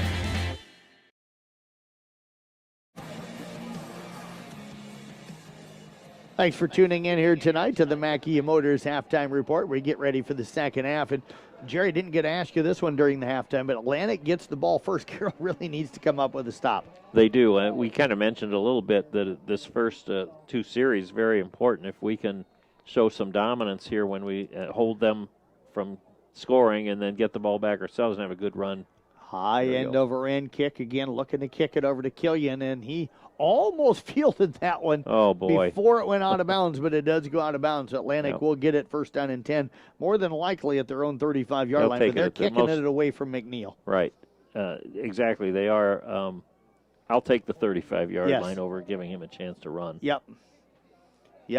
14-7, Carroll with the lead. Don't forget our New Way Ford scoreboard show will follow Jerry and I. It's not going to get started at 10 o'clock on KCM and kick due to our football games tonight. Heck, that Coon and Clarksville game, that game may not be over by 10 o'clock either. I was having a hard time adjusting at first, forgetting that we started so late, and I saw that 48 score, and I thought, how did they have that? It's only the first quarter. 78-62 Clarksville with 5.5 to go there on kick 106.7 I formation. They'll hand it off to McLaren. His best run of the night, and he keeps running and powers his way forward, and he came out with a little bit more energy. That's out to the 44-yard line, a pickup of 9 on the play. It was a good play for them. It's a quick play right up the middle. I didn't see what happened there, if their blocking scheme was different at all, but his best run of the night, and actually Atlantic's longest run. Am I right on that? Yes. Yeah. That 9-yard gain is their biggest play of the night. Well, their second biggest play of the night. Yeah, biggest run of the game. Killian going to split out to the right. Ritter here to the left. They hand it off again to McLaren, and he'll pick up the first down as he gets out to the 47-yard line, a pickup of 3. So 2 quick handoffs to their fullback, something they had done a few times, Jerry, but only when they were down at the 1-yard line. Yes. Certainly caught us off guard, I think, and on the first play especially. And making the Tigers think about that inside run game, which gives them the opportunity then to eventually go back to McNeil on the outside. Ritter splits out to the left, Killian to the right, I formation. Tight end on the right side. That's the wide side as the ball is on the left-hand mark. They've handed off to McNeil. He gets the edge, cuts it back inside, and he is going to take it inside the Carroll 40 down to the Tiger 36-yard line. So a pickup of about 17. I think they're going to mark him at the 37. So that'll be a pickup of 16 that time for McNeil. Definitely not the way we wanted to start this. We talked about the importance of this first series, and, and it's going Atlantic's way so far. Atlantic coming out a little more physical here to start this third quarter. Ritter to the right, Killian to the left, I formation again. Tight end over here on the left side, which is the wide side. They hand it off to McNeil, a nice little counter play, but Carroll able to swoop that one up. Quentin Polking in on the tackle, no gain on the play. It's going to bring up second down and 10 to go. Polking had a great play there. He kind of lassoed him with his forearm, it looked like from here, but he stopped him cold. Gavin came into tonight 53.5 tackles, 26 of those solo. He also had 6.5 tackles for loss. That one doesn't count as one, but it's just as good. It is. Well, it's a second and long anyway. Yep, Ritter out to the right. Killian again to the left. I formation. We'll see if they go back to McLaren, the big fullback. They don't. They want to throw it. Little play action. They dump it out. It is complete to McLaren down at the 36-yard line. So a pickup of just a 1 on the play.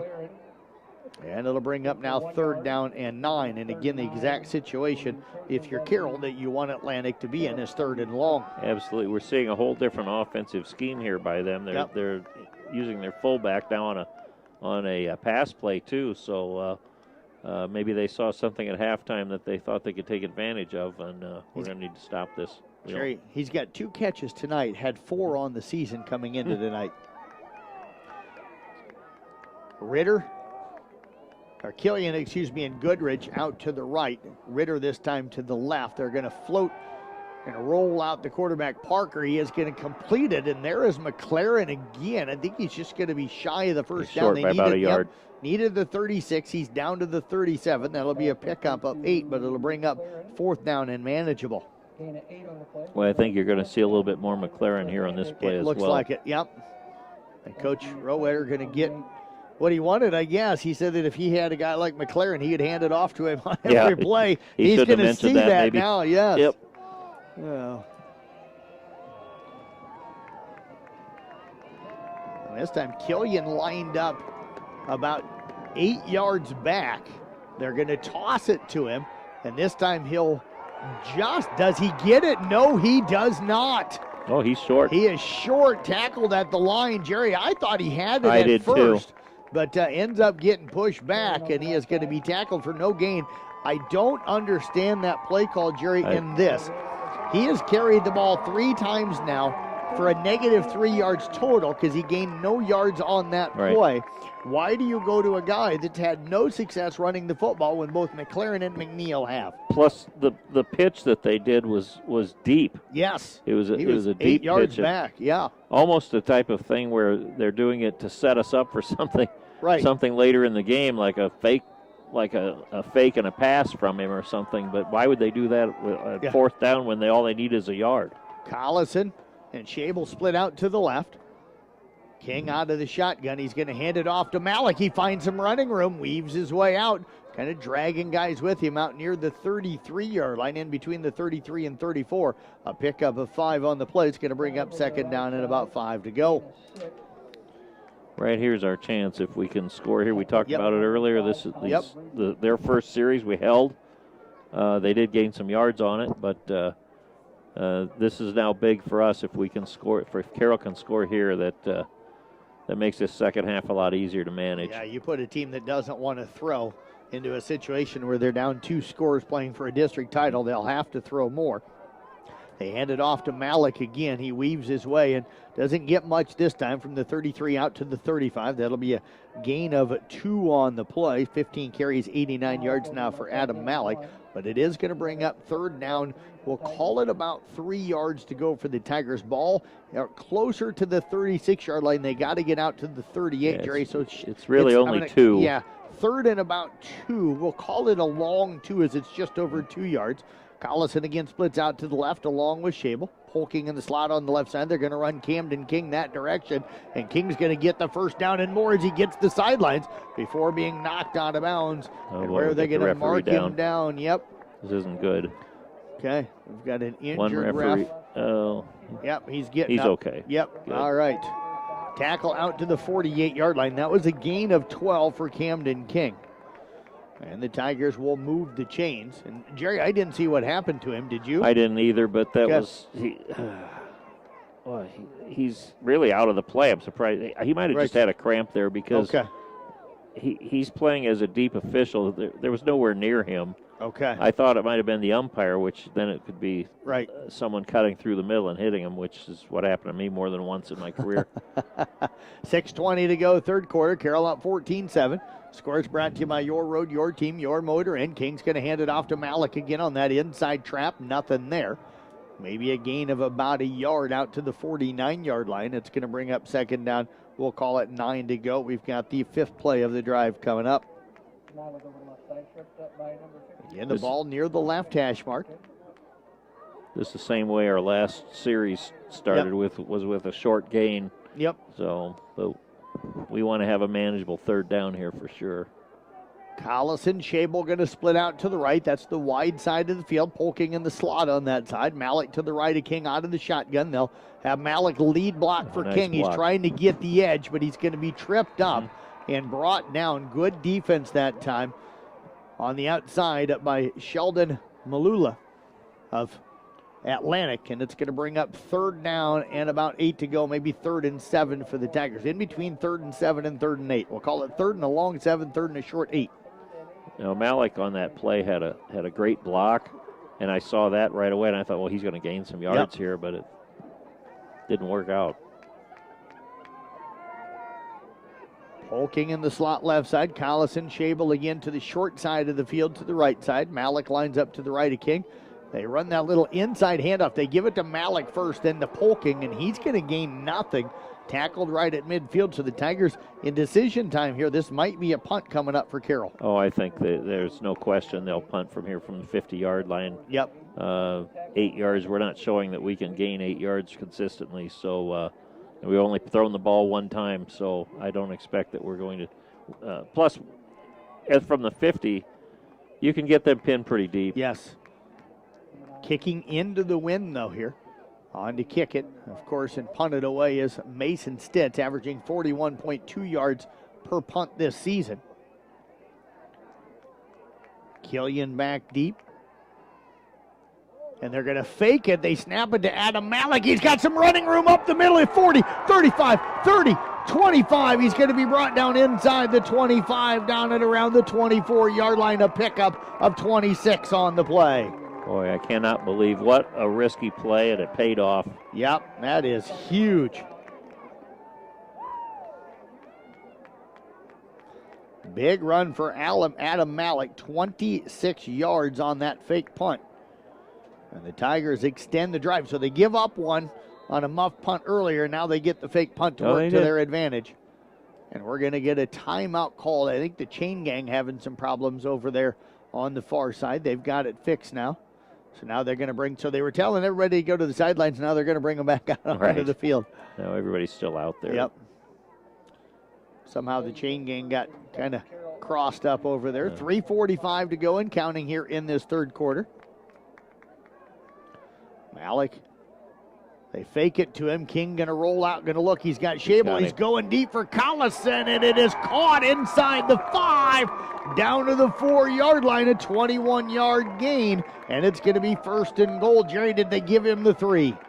Nope, going to mark him at the 5, No, so it's pick up a 20.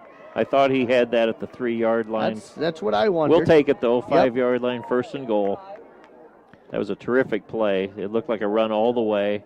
And it worked out very well. Since we haven't passed so much, they're probably not looking on defense for the pass. We're surprising them just as much as they did us. 1st and goal from the 5. I formation with Holt in as the fullback. Malik the tailback. They'll hand it off to Malik. He's got a little bit of a crease, but not enough. He'll be brought down at around the 3-yard line. A pickup of 2 on the play. He's up to 118 yards. Still looking for his first touchdown, though, here tonight. West Sioux defeating ICAM Manning 45-27 tonight. So a Nice comeback in the second half for IKM Manning after trailing that one at halftime. Kind of clawed their way back into it a little bit. That's a tough, long road trip. Been to Hayward a few times over the years, and been to West Lyon a few times over the years. You've been everywhere a few times. Central Lyon, West, yeah. You own West Central, Iowa. Yeah.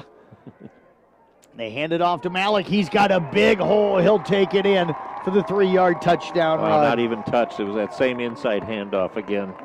Worked perfectly. So the Tigers get the 3-yard touchdown run from Adam Malik. And they extend it now to 20-0 pending the extra point. 2:25 to go in this third quarter of play. And they'll bring Kieran Polking in probably to attempt the extra point. And Matt Collison late getting out onto the field, so he's having to sprint. He's got to show his dad's speed here to get out there. And he is able to get lined up in time. 10 seconds left on the play clock. There's the snap. The kick is up. It is good. And the Carroll Tigers lead it here by a score of 21-7. Jerry and I are back in 1 minute here on KCIM and the CB Sports Network YouTube channel. People want and deserve more comfort, efficiency, and reliability, both in their homes and places of work. Dries Company will be there to meet these challenges, whether we are designing a new system or servicing your existing equipment. We are a rapidly growing company that strives to meet and exceed all your expectations. No matter if you are looking to buy new appliances or need the help from one of our certified technicians, we are here for you. We pride ourselves in our installation and service. Dries Company, servicing the Carroll area since 1933.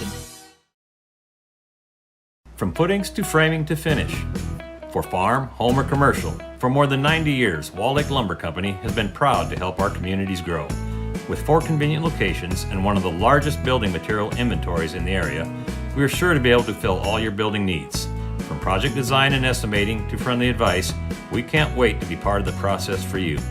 Wall Lake Lumber, with locations in Wall Lake, Lakeview, Odebolt, and Carroll. We're not your grandpa's lumberyard.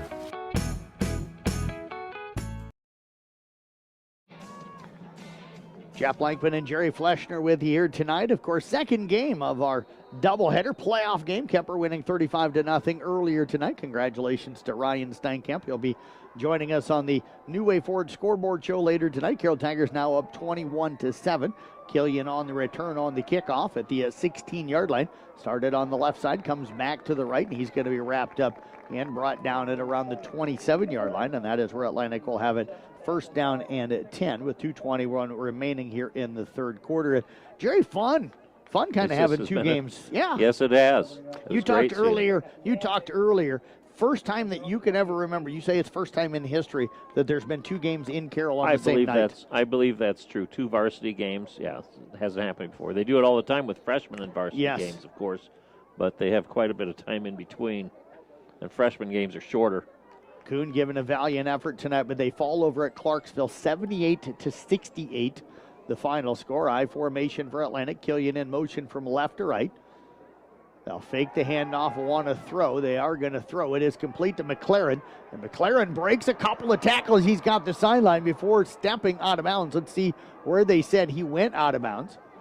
And I think they're going to give him midfield the way it looks. 50-yard line. Pick up a 22. Mm-hmm. He's got some speed once he gets going. He does not have the acceleration like McNeil does, but he certainly was fast on that play. And all of a sudden, he's got 4 catches for 35 yards. He's got as many catches tonight as he had on the season coming into it, and he's almost matched the yardage. He had 53 yards on 4 catches. Killian again in motion from left to right. That's the short side of the field. Ball on the right hash mark. They'll hand it off to McNeil. He's not going to get much. That's going to be a gain of a yard down to the Carroll 49-yard line. It'll bring up second down and 9. And Jerry, we're just over a quarter left in this one. Under 2 minutes now left in the third quarter.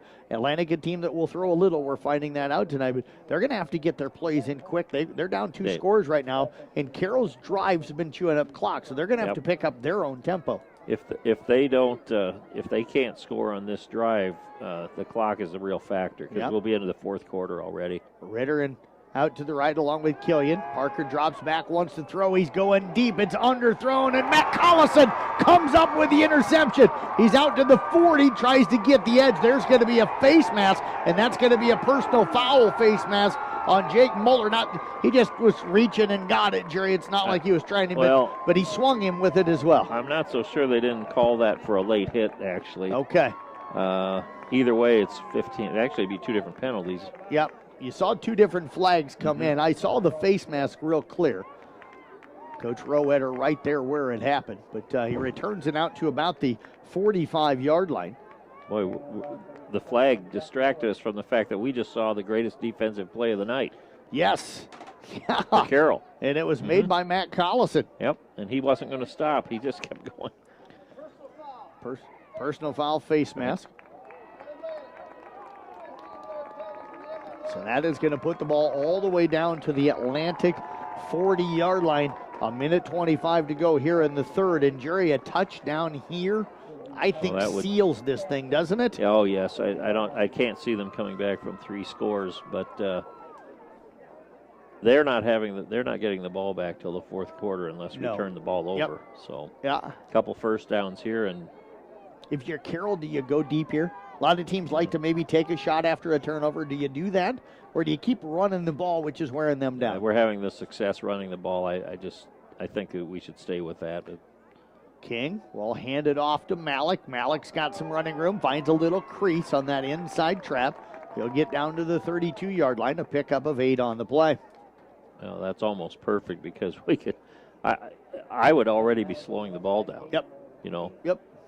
You don't snap this until under 10 seconds for sure. And they're taking their time. You can tell they're doing that.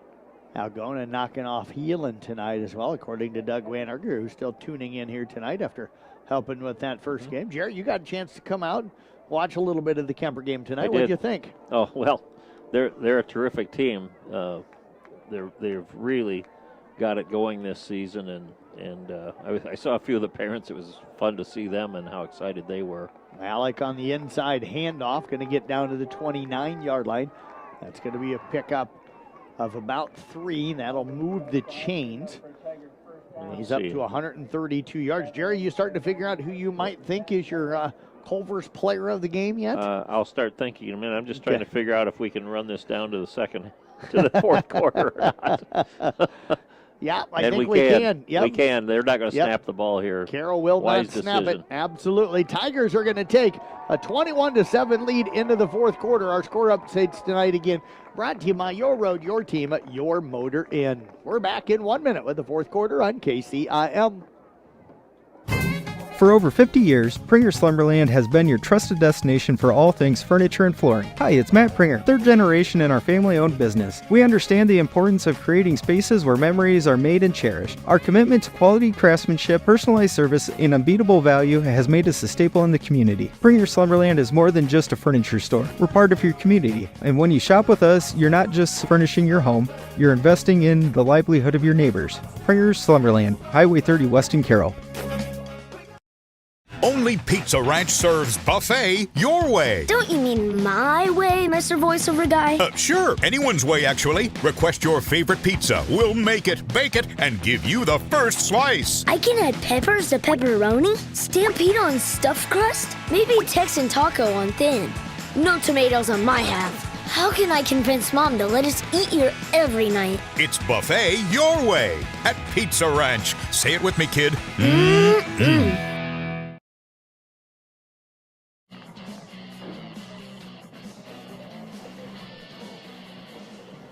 We head to the fourth quarter here tonight from the Carroll Athletic Field. Carroll up on Atlantic at 21-7. Quick update on the World Series Game 1 tonight, and the Dodgers trying to creep back into it. Just got an update. It was 11-2 here a moment ago. Now 11-2 in the top half of the 7th inning. Toronto got a grand slam home run, so they're trying to take a 1-0 lead. Carroll trying to win the district here tonight, and Jerry in good shape right now, up 21-7 and threatening here to start the fourth quarter. But again, it hasn't worked real well. They give it to Malik, and then he tries to hand it off to Polking coming back through, and that time it was to Chase We don't have Shable. enough time to get the play to develop. Shable rocked all the way back at the 33-yard line. That's going to be a loss of 4 on the play. Going to bring up second at about 14. You might see that play scrapped. Scrapped. For tonight anyway. Yes.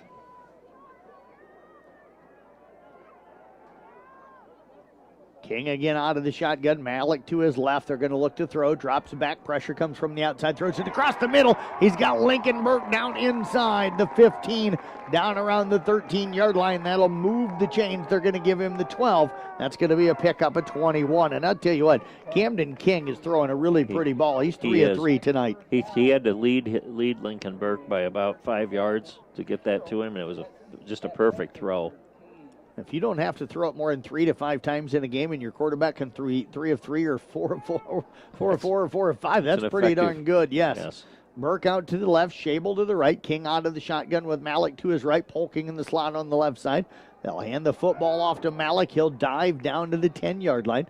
They're going to give him the 11 where his knees are at. That's going to be a pickup of 2 on the play. 22 carries, 134 yards for him tonight. And the 6th play of this drive that started at the Atlantic 40-yard line is coming up.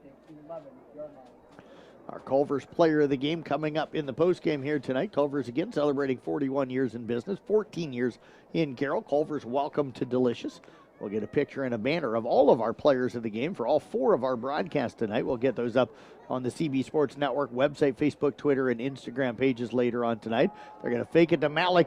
King in some trouble. He ducked around the first guy that time, Jake Muller, but couldn't get away from the rest of the guys. That's going to be a 4-yard loss back to the 15-yard line. It's going to bring up 3rd down. We'll call it about 12 yards to go.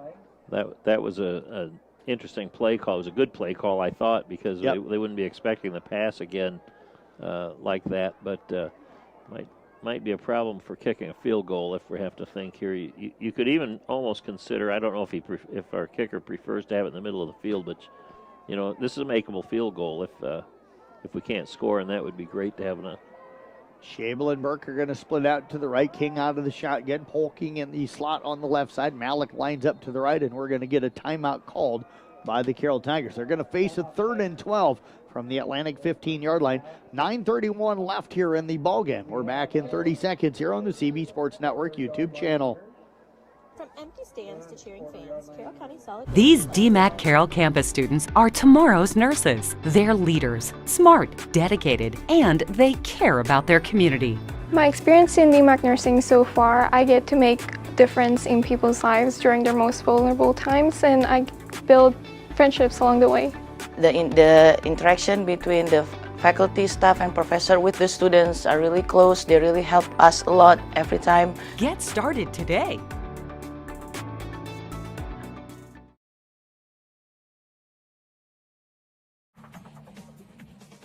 Coming to you live here from the Gatorade broadcast booth, distributed by Pepsi Beverages. Gatorade helping athletes fuel, recover, and perform.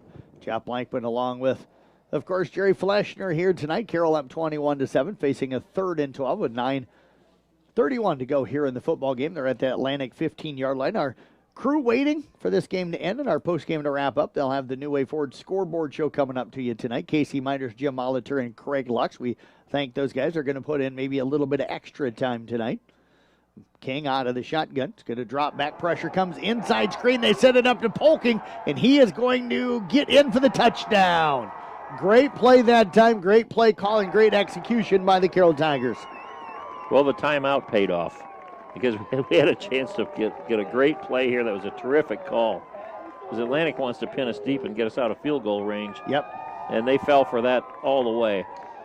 Tigers have got a chance to put this one maybe away. King now 4 of 4 on the night. That one going for 15 yards, his first touchdown here tonight. And Kieran Polking with his first catch here this evening. And now he's got to try and catch his breath. Good thing he only had to run 15 yards. He's got to kick the extra point. The hold is down, the kick is up. It is good. I know if I'd have just had to run 15 yards and kick it, I'd have had to call another timeout. We're back in 1 minute. Tigers in control, up 28-7. Back in 1 minute here on KCIM. St. Anthony Regional Hospital, the regional leader in healthcare, dedicated to improving the health of the people they serve. At St. Anthony Regional Cancer Center, you'll find the convenience of cancer and oncology consultation and treatment in one convenient location. At St. Anthony Clinic, you'll find a team of doctors and nurses that care about you and your family's health. St. Anthony Clinic is devoted to comprehensive health care for people of all ages. For every stage of life, always look to the cross. Always St. Anthony. This fall, cozy up with internet that keeps up. With WindSpeed Fiber Internet from Western Iowa Networks, enjoy 1 gig speeds for just $99.99 a month. Perfect for streaming, football, fall shows, and working from home. No lag, no interruptions, just the speed you need all season long. Other speed packages available starting at just $59.99 a month. Call or text 712-775-2946 for details or visit westinet.com today. Western Iowa Networks, connecting you to what matters for 120 years.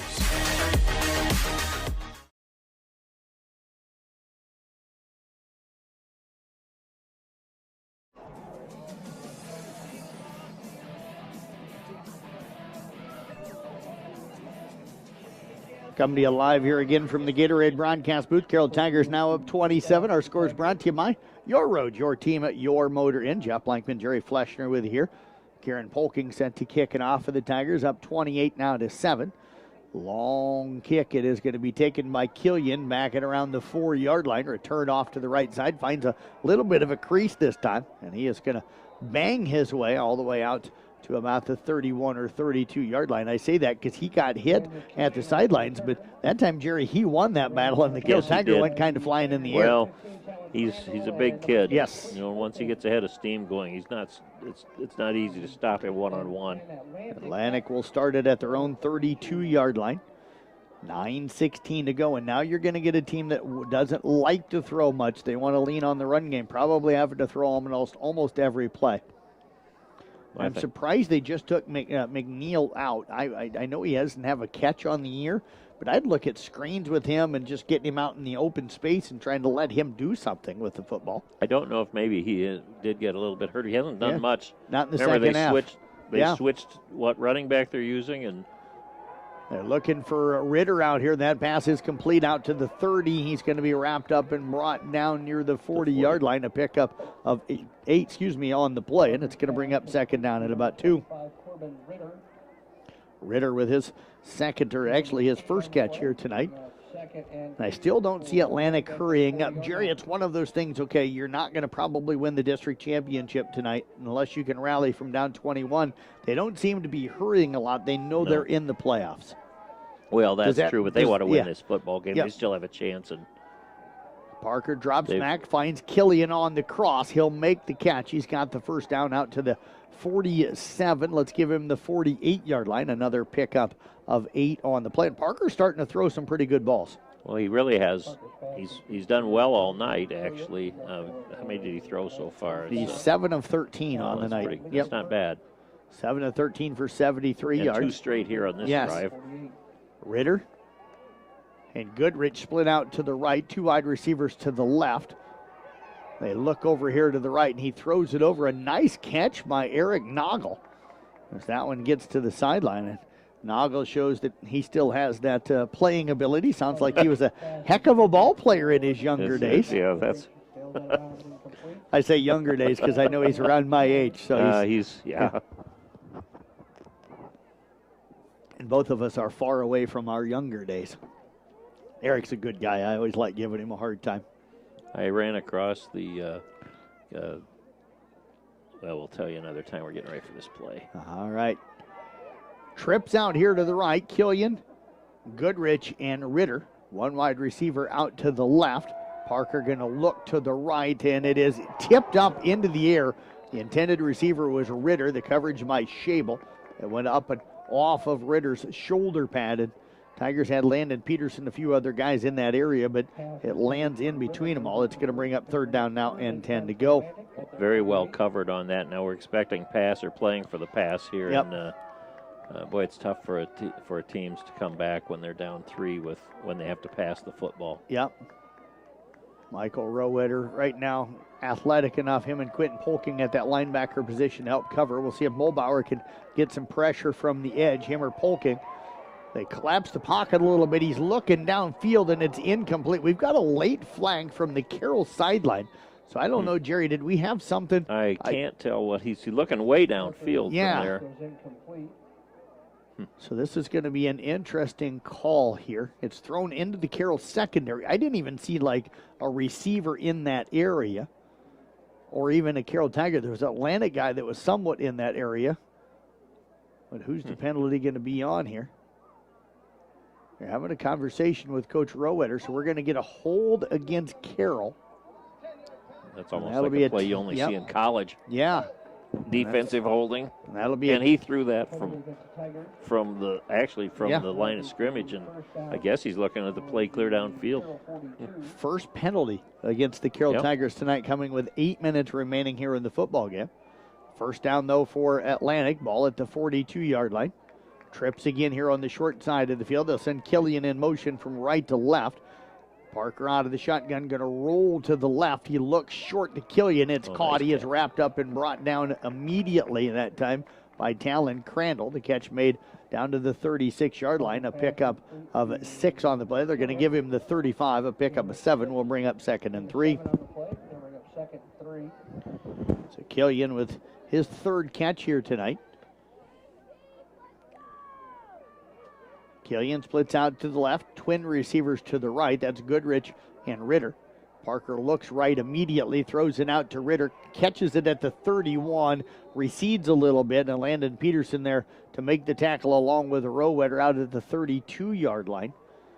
So that's going to be another first down as it'll move the chains. They'll pick up 5. I'm happy if they just throw these 5-yard down and outs the way they're going to run out of time. Yep. Yeah, and that's what Carroll wants to do right now, keep the ball in front of them, right? Oh, definitely. They're playing a little bit of prevent while they're losing. Wow, that's why they're getting some of these short passes in. Parker again out of the shotgun, looks left this time. They throw it out to Killian. He is hit and wrapped up by Italian. Crandall again down at the 26-yard line. A gain of 6 on the play, going to bring up 2nd and 4. That was almost a carbon copy of the last nice tackle he had. Yes. Out in the open. And you wonder, are they going to set something up? Because if you keep throwing that, if I'm Crandall, I'm going to jump that pattern one of these times. Well, I still think we're playing this prevent. Yep. Let them run out of time. That's just as good as a. That's almost as good as an interception. If they just keep taking 5 yards every time, they'll run out. They won't have time to. Landon Hagan this time splitting out to the left. Parker again wanting to throw. Hit as he throws it. It's up in the air. It's underthrown. Chase Schabel almost had it. He was running down there along with Goodrich, who was the intended receiver, and Goodrich kind of went back into him to try and get to that ball. Yep. It was close to pass interference on the offense in that case. Yep, that's what I was just going to ask you, Jerry, if that one looked more like an offensive pass interference. It looked more like one, but I understand why they wouldn't have called that. It wasn't blatant, and I from here you couldn't even tell. They might not have even made contact. 3rd and 4. Ball at the Tiger 26-yard line near the left hash mark. The snap comes to Parker. He can't grab it. He picks it up late. He'll find Killian, and he is going to be wrapped up and brought now. Looks like right at the line of scrimmage, so it's going to bring up 4th and 4.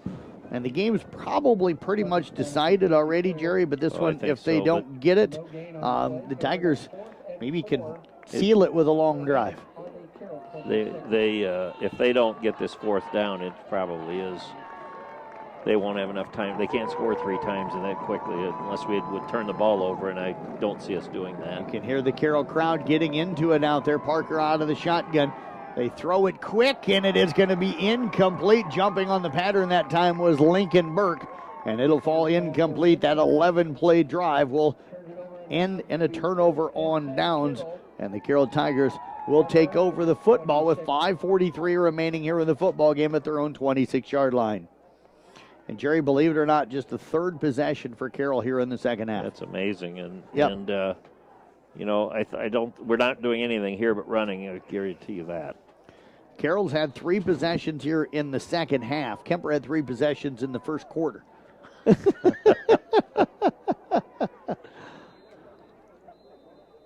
think we're getting a timeout called by the Carroll Tigers here. By Atlantic, they by said. Atlantic, okay. I just the first official that I saw blew his whistle. Over there was here, the guy right by I know, Rowetter. Yep. Over here, the head linesman is the one that called, and he's on the Atlantic sideline. So we'll step away back in 30 seconds here on 1380 AM, 95.1 FM. KCM Tigers up 28-7. Family owned and operated since 1948. Quant Auto Salvage is the area's best full-service scrap facility. Whether you are looking to sell scrap iron, vehicles, or batteries, or you need to locate that difficult-to-find part for your vehicle, they have what you need. And if it isn't in stock, they can locate it with their nationwide parts database, or you can pull it yourself at their You Pull It. Quant Auto Salvage. They sell the best and recycle the rest on Kitty Hawk Avenue in Carroll.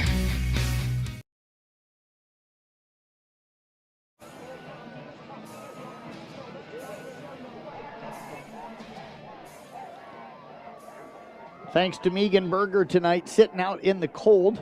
At least probably chilly here tonight for the second game. Hopefully she's got a blanket or something with her, but she's been running the video for both of our football games tonight. Kemper winning 35-0 earlier. It's been a really good night for football teams here in Carroll. For people from Carroll, that's for sure. Yeah. Right now it's a combined 53-7 in favor of the Toontown teams. And there is going to be a big run for Adam Malik. He might take this one to the house. He cuts it back at the 50. It's a foot race, 30, 25, 20, 15, 10, 5. Touchdown, Adam Malik. He scores on a 74-yard touchdown run.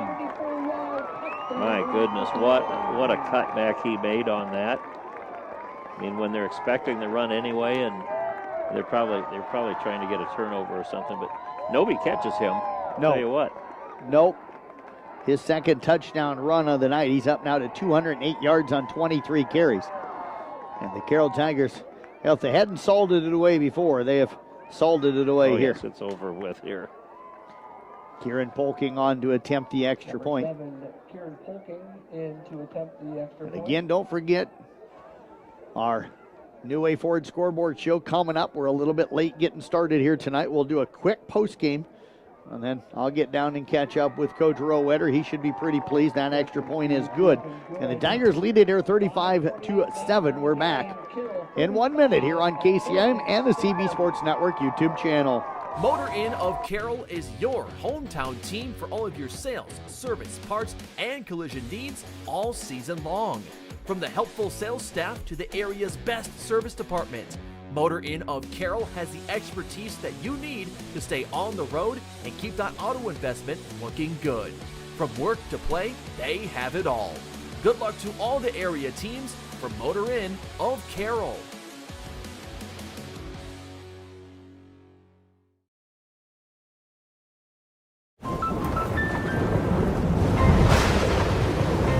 Life's better when you're under our roof. Danny dreams fearlessly. Because when you feel protected, It's okay. your family's free to pursue their dreams. So are you brave? I'm brave. I'm fearless. I'm fearless. Bundle life and save up to 25% on home and auto. American Family Insurance. For details, contact Nicole Unken at Nicole Unken Agency.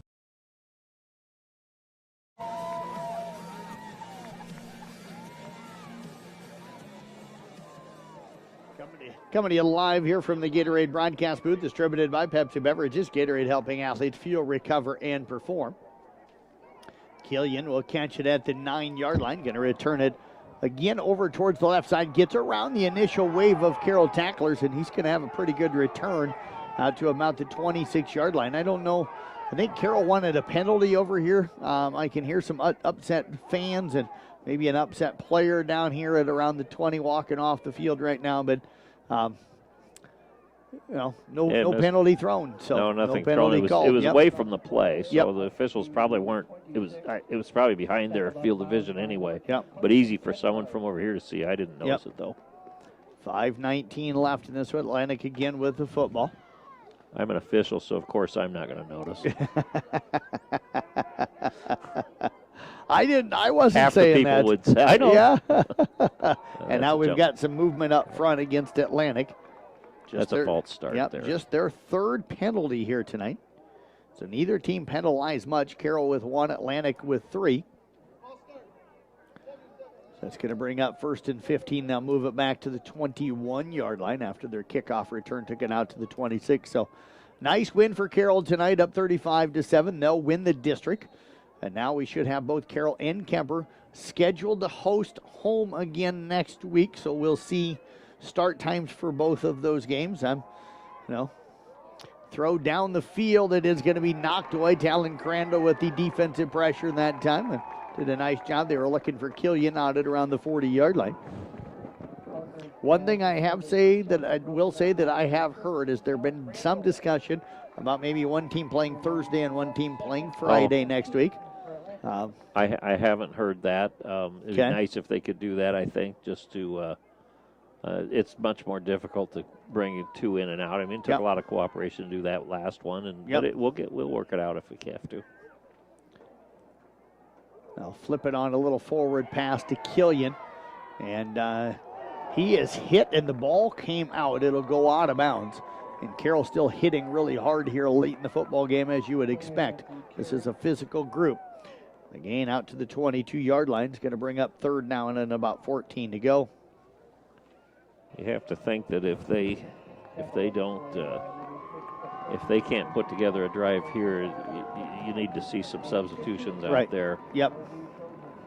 Yeah, for both teams probably. Because they've both got games coming up. Yeah, you're both in the postseason next week, and last thing you want to do is get somebody dinged or hurt, especially in a game that's been decided. Killian will go in motion from right to left. Carroll led this 14-7.5. Outscored them 21-0 here in the second half, and Matt Collison just comes up with his second interception of the ball game, and he is going to return it, and then comes some more flags. See, this is what happens. Yep, and we've got an Atlantic player injured down here on the Carroll sideline. Jerry, I heard you say ooh right away. What did you see happen? What I saw was that Atlantic player, number 59, that was just running out. When Collison went out of bounds, he hit him right in the head. Okay. Just right in the face with both hands. Okay. There was no question they were going to have to call that. And unfortunately, he got hurt. It's just frustration. Yep. But it's why at this time it's probably time to start getting some other. And we do. Carroll just put in their subbed. I can't tell how many, but it looks like they've subbed their whole team. 4:29 left in this one, and that one going to seal it here. It's already been sealed, but now we're kind of hoping that maybe Carroll can just run out the last 4:29 here. But they're going to start so deep in Atlantic territory, it's going to be tough to do that. They're going to spot it down, it looks like, at around the 14-yard line, so that is where Carroll will have it at the Atlantic 14. Camden King still in at quarterback for the Tigers, but some other young guys getting a chance to come in.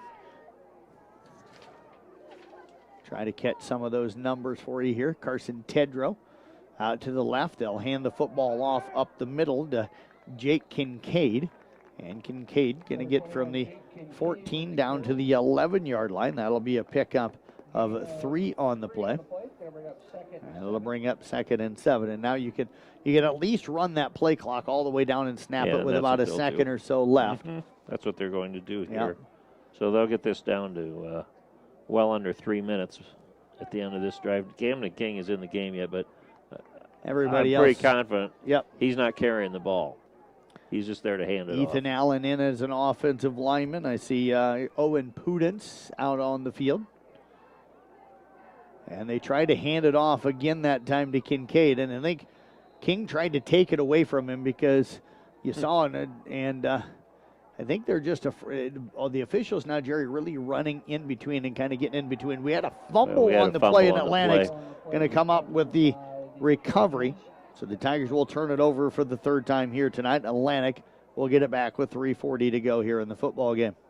You know, you've got a starting quarterback and a reserve that he probably doesn't practice a lot with. Right. And, of course, it's going to be a little harder to hand the ball off cleanly, and I think that's what happened there. So we'll try to see if we got any different numbers in here. Miles Pudence in there. Nope, looks like the starting defense out on the field still for Carroll.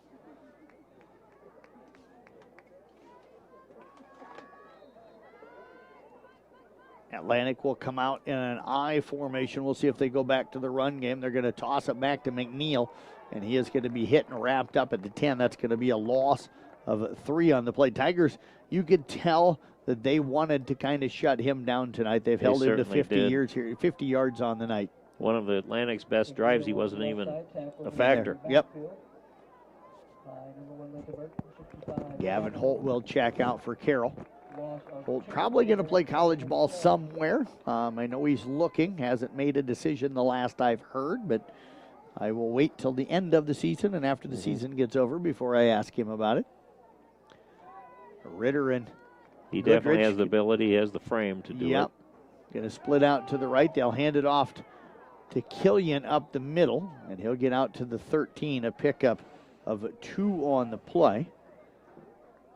Just for his sake, I'm kind of hoping they give him the ball one more time and he gains maybe 2 yards, Jerry. And the reason I say that right now, he's sitting at -1. Oh, so okay. if he could get 2, that'd be 5 carries for a yard. And you know, you hate to see somebody. Carroll's going to win this game. You can hope that a kid doesn't end up with negative yards rushing in again. Now, I will say the night I did Audubon and Cam had 26 yards negative of offense for the game. I had never seen anything like that. And they still won? You said Audubon did. No, okay. No, yep. Okay, Audubon did. Parker dropping back on this 3rd and 10. It is complete to Shelton Malula.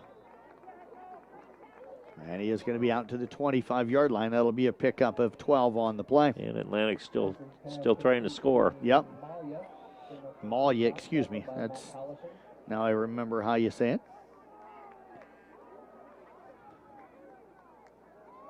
Parker again wanting to throw, finds Ritter. He is going to be hit immediately. And a nice job that time by Landon Peterson to close on that one quickly. Closed on it quickly and was merciful on. Yep. He could have hit him harder. I'm just going to say that. 1 yard gain for Ritter. Minute 30 and counting here. So not much left of this football game. Jerry and I will do a very quick post game, and then we'll get it off to the guys for the New Way Ford scoreboard show. I'll head down and catch up with Coach Rowetter. They're looking deep for Killian, and it's going to be intercepted by Talion Crandall. Well, we've had quite the defense here on the back in the defensive backs. That's 3, isn't it? Yes. 3 interceptions. Yep. Yeah, Collison with 2. So, yep. Good performance for Carroll all around here tonight. This is a good Atlantic ball club. Now it's going to be a lot of fun talking about who we get to play and when. And it's a lot of fun. Carroll's bracket will not be announced till 10 o'clock tomorrow morning. And I will not be around, folks. So I'll see if Mason can put out that information. I'm going to be gone somewhere tomorrow. Carroll will have it at their own 46-yard line. Minute 13 left in this one. And the Tigers should be able to just take a knee here. I'm doubting Atlantic will use any timeouts. And that is what Carroll will do. The Tigers going to win it here tonight. Jerry, what's it mean for Carroll to win this district championship? Well, especially the way they won this. It gives them great confidence going into the next series of games here, and we hope we can make a deep run. They're certainly capable of it. If they play like this against some other teams, I mean, they're playing another undefeated team in their district. Yep. And handle them this well. Yeah, this was a really, really sharp performance here tonight for Carroll. It's clearly their best game of the season, you have to say, against what really I would call a quality opponent. Yep. King going to take another knee. That's going to do it. The Tigers don't have to snap, and Carroll going to win it here tonight as they are your Class 3A District 6 champions. They win it by a final of 35-7. Jerry and I back with the Mackey Motors tailgate coming up after this at timeout. We'll step away back in 3 minutes here on at KCIM. Olson's Outdoor Power is your one-stop service and equipment shop for all things outdoor. We sell the best power sports products in the business, from Polaris, Can-Am, Sea-Doo, and Ski-Doo, trailers to tackle any job from H&H, Triton, and Wilson, and we continue to lead the way in lawn and garden equipment with great products from Exmark, Dixie Chopper, Husqvarna, Cub Cadet, Steel, and Echo. Add factory-trained technicians in 2 locations, and it's easy to see why Olson's Outdoor Power is the leader in all things outdoor. Olson's Outdoor Power, your one-stop service and equipment shop with locations in Atlantic and Carroll. Midwest Wholesale is your local building products headquarters. We have everything you need for your smaller home improvements to the building of your home or commercial building. We pride ourselves on giving you top-notch service, quality products with competitive prices. So whether you're a do-it-yourselfer, a contractor, or you just need a little help on a project, Midwest Wholesale is a one-stop resource for all your building needs. Midwest Wholesale, how you want it, when you want it, where you want it, we deliver. People want and deserve more comfort, efficiency, and reliability, both in their homes and places of work. Dries Company will be there to meet these challenges, whether we are designing a new system or servicing your existing equipment.